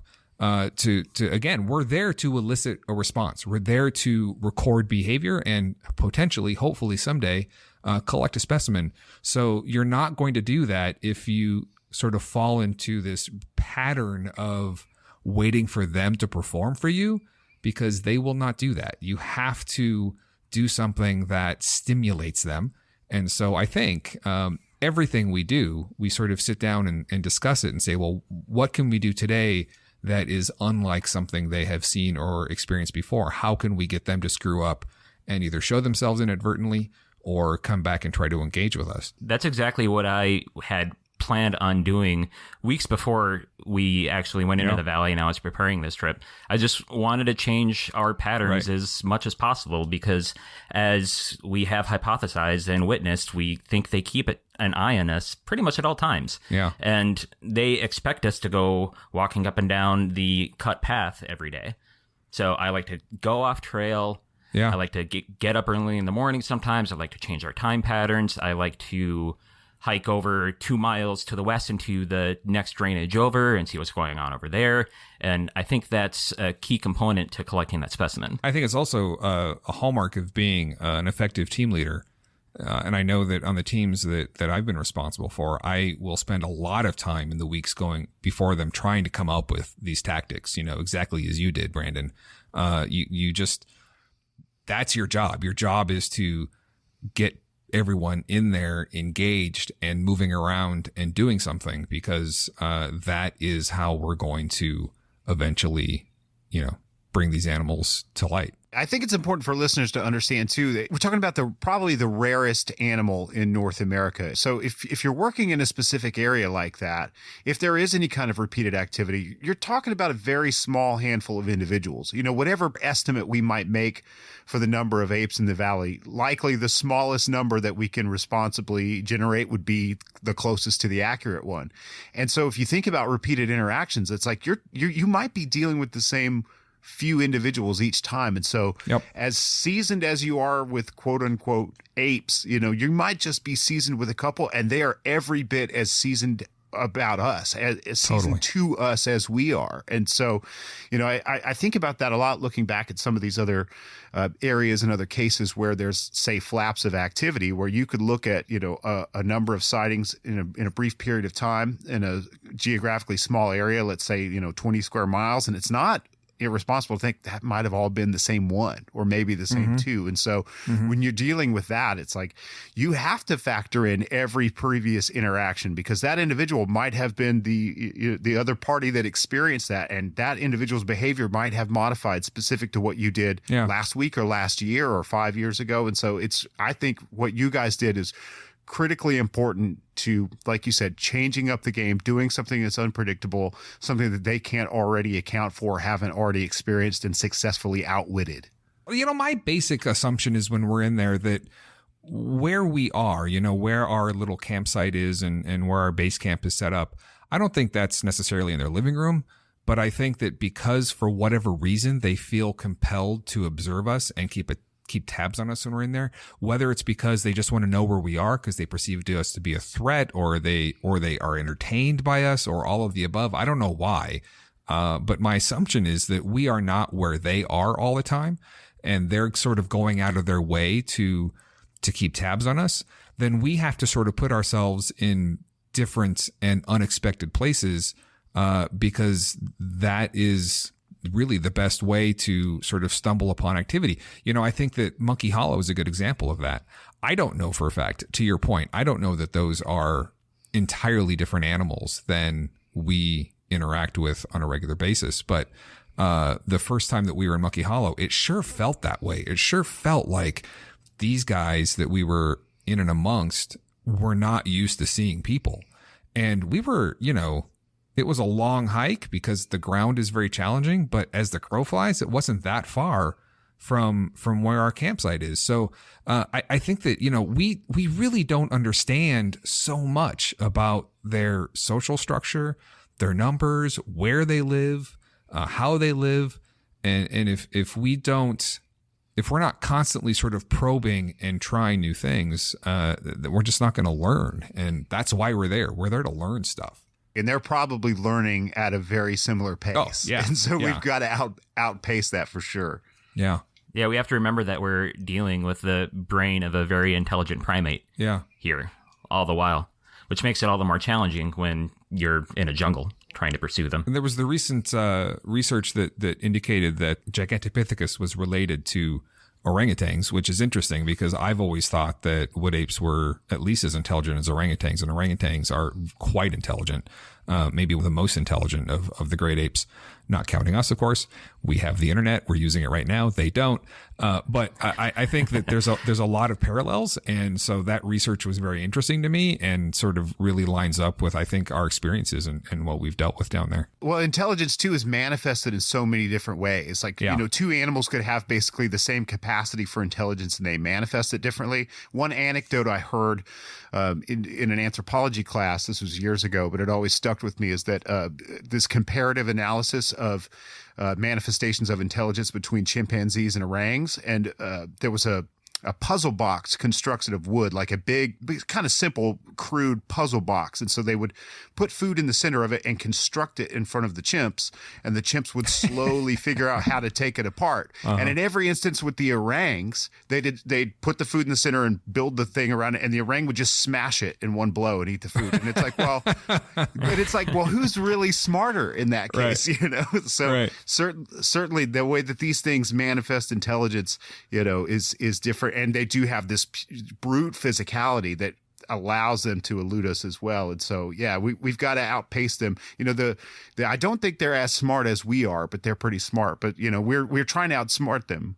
And I always try to say, it's like you wouldn't challenge the Incredible Hulk to an arm wrestling match, but you could probably beat him in a game of checkers. And so that's what we've got to do, is we got to outsmart these things. You had to get the Hulk in here, didn't you? I had to do it. I go back to Persistence Bravo because, again, there's so much of what I understand and what I think about these animals was formed that week. But I remember the one night that we were in the cabin and everyone was asleep except me. And there was an ape that it was probing. It was actually trying to figure out, were we awake? How close could it get? Because it seemed to me to desperately want to get close. This is for those of you who have listened to the old Bigfoot show, you may have heard this story before, but I was in the bunk and I heard a rock hit the roof. And then I heard a rock hit the back wall, and then I heard footsteps outside, and it just kept getting closer and making little noises and doing little probes. And I'm laying there thinking, and like this thing is working out a problem in real time, and I'm sort of observing it through my ears. And that was really mind blowing to me, that this wild animal was out there doing things that were clearly, there was an intent. There was a sort of an experimentation happening, and this animal was trying to work out the problem. How close can I get to the structure? Can I actually look in the window and see what's going on in there? And then, of course, trying to figure out, well, why does it want to look in the window? Most animals just want to get away, but it's doing something that has nothing to do with what I think about what animals worry about. Animals worry about finding shelter. They worry about finding food. They worry about reproducing. This thing is doing something totally unrelated to all of that. And that was just, what laying there and like feeling my brain open up to what I was experiencing, was really, really something. And that's that thought of these animals and the way that they perceive the world and the way that they sort of probe and experiment on it was, that's never really left me. And so I think that that's how they are all the time now, that there's really some intent behind their behavior, that it's not just, some sort of, reaction or instinct, that they're actually trying to accomplish something when they're interacting with us. I think there's a prime example of their insatiable curiosity and their inability to leave us alone when we're in the valley. When we were in Monkey Hollow that night, we were there for 4 or 5 hours and nothing had really happened. And then Dave, he went into his tent, and you and Rich were sleeping in your hammock. So I was also tucked into my hammock. And that's when things started happening. Like the minute that Dave went back into his tent, we heard a crazy vocalization. Then we started hearing some wood knocks. And that just goes to further illustrate their need to observe us for whatever reason. Yeah, and I really don't get it. Are we like HBO? You know, are we entertaining? I don't know. But yeah, that is yet another instance of when, you know, back in the old days we would go into the cabin at night to go to sleep, because that's what people do in the middle of the night. And then, you know, they would come up, they would slap the cabin, they would hit the cabin, they would try to get us back out. And it got to the point where I just feel like that's what they were trying to do. They were just trying to pull us back out because they wanted to look at us some more. You know, to your point about the way that they move into our world that way, like, you know, you've almost like you described being to some degree, you know, the thing's probing and it's testing and it's seeking boundaries. Right. There's a fascinating book about Siberian tigers. And one of the things that turned me on to was this Estonian-born baron-turned-physiologist, Jacob von Uexküll. And he was basically the father of ethology, which is like basically like behavioral ecology. And so he had this concept called the Umwelt. And so basically this Umwelt is like a bubble. You could consider it like a bubble of perception that an animal has. And so no two animals really occupy the same Umwelt. Like the example that they use in the book is, you know, if a woman's walking her dog down the street, you know, she might be watching for traffic. She might be, looking for a place to grab some coffee or something like that, where the dog's world is like, what's that smell on the ground? What's that exhaust coming out from that hot dog cart, et cetera? And he talks about how predators, specifically in this case tigers, are able to understand the perceptions and the umwelts of their prey and insert themselves in it without being detected, and how it's almost like abstract thought. And especially they say the more diverse an animal's diet is, especially if they prey upon multiple species, that they are able to, you know, basically slip inside those bubbles of perception of these multiple different species and understand where their blind spots are. It's pretty fascinating. And that's kind of how these animals behave. They're able to operate within our bubbles very often without us even knowing it a lot of the time. Right. Which is not creepy at all. Yeah, I'm just glad they haven't eaten us yet. But I think that's a really good, you know, what we're trying to do is we're trying to insert ourselves into their bubbles, right? We're trying to appreciate and perceive the world as they do, so that we can, get one step ahead of them in what is clearly their domain. I mean, they are masters of that domain. We are not. So what I like about what you're saying is that in essence, we're trying to do the same thing back to them. And the thing is, we're both, higher primate. We're both a smart ape. And we're kind of trying to do this to each other.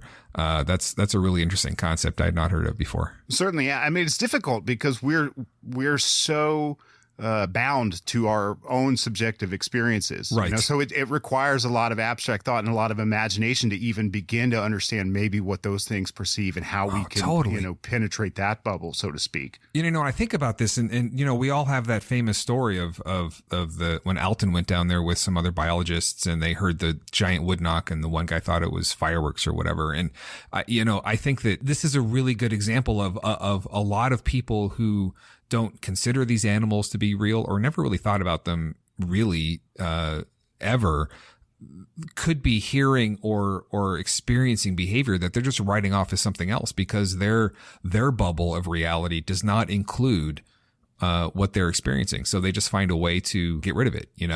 A hunter who might see an ape, and even our guys who know they're down there and are looking for them, oftentimes will confuse apes for people. Well, you could imagine that a hunter who is not expecting to be looking for apes, unless the ape does something that is really super apey, they get a really good look at it, they might write off a fleeting glimpse of one as just another person down there hunting wearing all black or something bizarre like that, because that's how their brain is going to, interpret the reality of what just happened to them.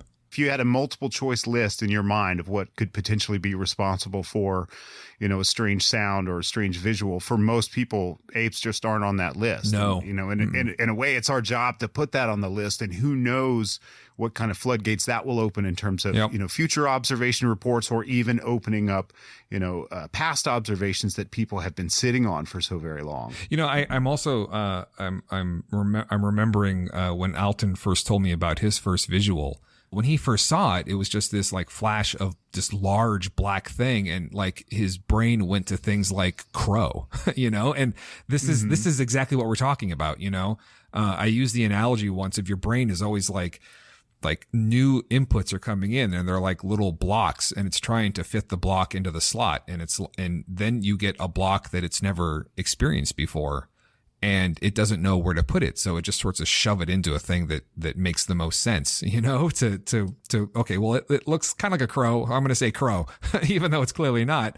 That's very much what it's like, for people who go down there, I think, for the first time and have experiences, even if they're expecting it, even if they think they're ready for it. I think that I don't think they are.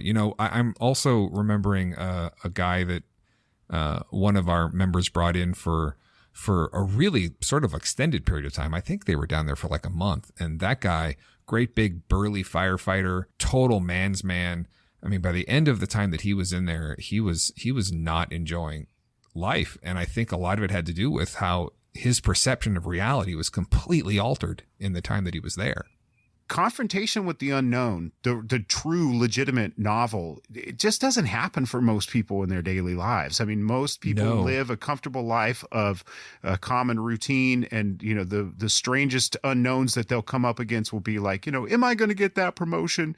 Are we going to, does she really love me? Is this really going to happen? And so when you really encounter the unknown, you can't get feedback on it either. It's not like you can encounter the thing and now you understand their complete natural history and what it's intended. When you encounter a thing that makes you think, what is that? And is it going to kill me? That's a hard thing to deal with, Yeah. Yeah. Well, I think that draw, the draw to that mystery that you spoke of that keeps us going back to Area X is that these apes exhibit new behaviors that none of us have documented before quite often. Mm-hmm. And every time that happens and I'm down there, I'm just amazed. I'm gobsmacked. And it's that very thing, seeing behaviors that possibly nobody else has ever experienced before, is what keeps me going back. Yeah, totally. I think that once you've established for yourself that they are there because you've seen them, smelled them, exchanged rocks with them, it is our insatiable curiosity to try to understand as much as we can about the world. I think that's really, I don't know that it's uniquely human, but I think that the scale and the ability that we have to perceive and figure out how the universe works, that's what keeps pulling us in there. I want to know, I am desperate to figure out what their social structure is like. And I don't know why I'm fixated on that, but it's a thing that I think could tell us so much. And whenever I'm down there, I'm trying to figure out, well, what did I just observe over the past week that fits into the known sort of constructs of ape social structure? Are there any new pieces of this puzzle that I can sort of fit into my own personal hypothesis about how these apes, live? Because clearly they do have some kind of social structure. They're primates. All primates have social structures of some kind. It's that kind of like, I can't really get, it's like an itch you can't quite get to, I have to go back. I have to have more experiences, because if I don't go back, I will never know. And even though in some ways these amazing, incredible things have become almost routine, on the other hand, there's still this tantalizing, it feels like it's right there, but I just can't quite get to it. This tantalizing need to get one more answer that just keeps eluding. It's maddening and also really kind of, inspiring. We are hardwired to forage, and the same circuitry in your brain that responds to, food acquisition is the same circuitry that responds to the acquisition of new information. That's why humans are such good information foragers. And this game is almost the most addictive in some ways because the data comes in such little bits and pieces and at such great intervals of time and at such great cost of energy and boots on the ground. And so it's so addictive in that, because once you get a little bit of it, you're like, oh, I've got to know more. I've got to know more. And one of the things I love about this group so very much is, like, for example, what we're doing right now is going to the public. There's a real imperative among the members of the group that inspires me. That's like, once you know these things, it's almost like you have this obligation to inform the public that's interested about it. And not to be on a soapbox about it, but, I've met plenty of people over the years who are just content to kind of sit on what they find or discover, or kind of shield themselves from, the judgment or ridicule of others. And so there's people out there who have collected data and who haven't really disseminated it. And, that doesn't do the apes any good. And it certainly doesn't do the subject any good. And so, I love the fact that not only is this group comprised of, people who are just absolutely foraging for more information, but then we turn around and we share it. And that's fantastic. Yeah. I feel a personal responsibility now to keep going down to Area X and to keep gathering data, because really, when you think about it, how many people are out there spending months at a time at any given location where they know these animals are, like we do? Very few. I don't think there is anyone. If there is, they haven't come out publicly. Yeah, very few. So we've got all of this amazing, incredible information to share, and if we just kept all of it to ourselves, that wouldn't do the species any good at all. Yeah. I come from a family that has a lot of teachers in it, college professors and things like that. It's not what I do, but I understand why they do it, because I want to share this knowledge and this experience and this information. I want to tell people. I think that all of us right now who are, like, the three of us are that way. I think that Daryl is like that. I think that the group is sort of unusually populated with people who have this desire to share the knowledge, share these experiences, because it is something that everyone should know about. And I go back to when I came out after that crazy week down there and felt that I didn't have anybody to tell. Well, I guess in a way, doing what we're doing right now is trying to fix that, trying to resolve that problem. I don't know that we're making a lot of headway, but I know that when we collect that specimen, it's going to blow the doors right off of everything. Well, it's been really great having both of you on here. And in fact, it is the first time that the three of us have been on the show simultaneously together, which is kind of funny because the whole impetus for me in reaching out for membership, I'd been listening to everything I could get my hands on in the early days of the internet, which was very little. There were a couple of like little blog talk radio or talk shoe things that were just one-on-one phone conversations, mostly about the weather. And then, Brian had this podcast, the Bigfoot Information Project podcast, that was almost like a radio program. It was really well produced and had some fantastic researchers that I really admired, like Rick Knoll on there. And that was my first introduction into the Central Oklahoma Sasquatch related information. And so listening through the Bigfoot Show episodes about the group was what really set the hook. And I thought, I should really try to apply for membership. And this sounds like something I want to be a part of. So I know I'm here essentially because of that. So I'm really grateful for the opportunity for all of us to be on this call together. Yeah, and you are not alone in that, Matt. It was actually Brian is the reason that I'm here talking to everybody now.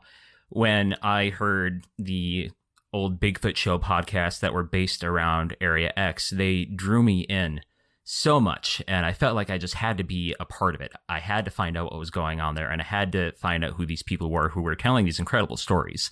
So I sent Brian a message on social media, and he was very gracious and very kind, and he responded to all of my messages. He invited me to the NAWAC member retreat down in Oklahoma, and this was before he ever even met me in person. So I have to really thank you, Brian, for being gracious about all of this and for presenting all of these podcasts and everything that you're doing for the work. We've gained a lot of really great info, and I've made a really great friend out of it as well. So thank you. Yeah, no, that means a lot. And, I think this is part of this is going back to what I was saying before. I really want to share. I've always wanted to share. I think everything I've ever done in relation to this field of interest, this field of study, has been about trying to share information. So there's sort of that deep-seated desire to try to tell as many people as possible about what we've learned and what we've experienced. But also there's sort of a selfish part in that by drawing you guys in, like moths to a flame, I get to meet great new people. I get to have new friends and people who I can do things like this with. And so I'm just, it is always heartwarming to me to hear people either brought into the group or brought into this field of interest because of the previous things that I've done. But also this has obviously been rewarding for me as well, because like I said, I get to hang out in the woods with people like you and do shows like this. And that means a lot to me as well. Well, speaking of those old Bigfoot Show episodes, some of those were recorded on site in Area X or at the members retreats with all of the, members that are still active in the organization to this day. So one of the things we've talked about, because those are, titled under a different podcast and they're kind of disseminated in a long line of multiple podcasts. So for the listening pleasure of our listeners, rather than having to go find those and dig them up, we're going to reissue a few of those, title them as From the Archive. So probably next month, you'll be hearing one of those episodes. I think, Brandon, you were hoping to release that as a holiday treat, correct? Correct. In the meantime, before we release that episode, you can find our information, if you so please, at woodape.org. You can also find us on Facebook at North American Wood Ape Conservancy. And I would like to ask of all of you, please, to rate and review our show wherever you listen to your podcasts. It helps us out a lot. It really grows our listenership. It grows our audience. And I cannot thank you enough for supporting everything that we do.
Man be more like animals.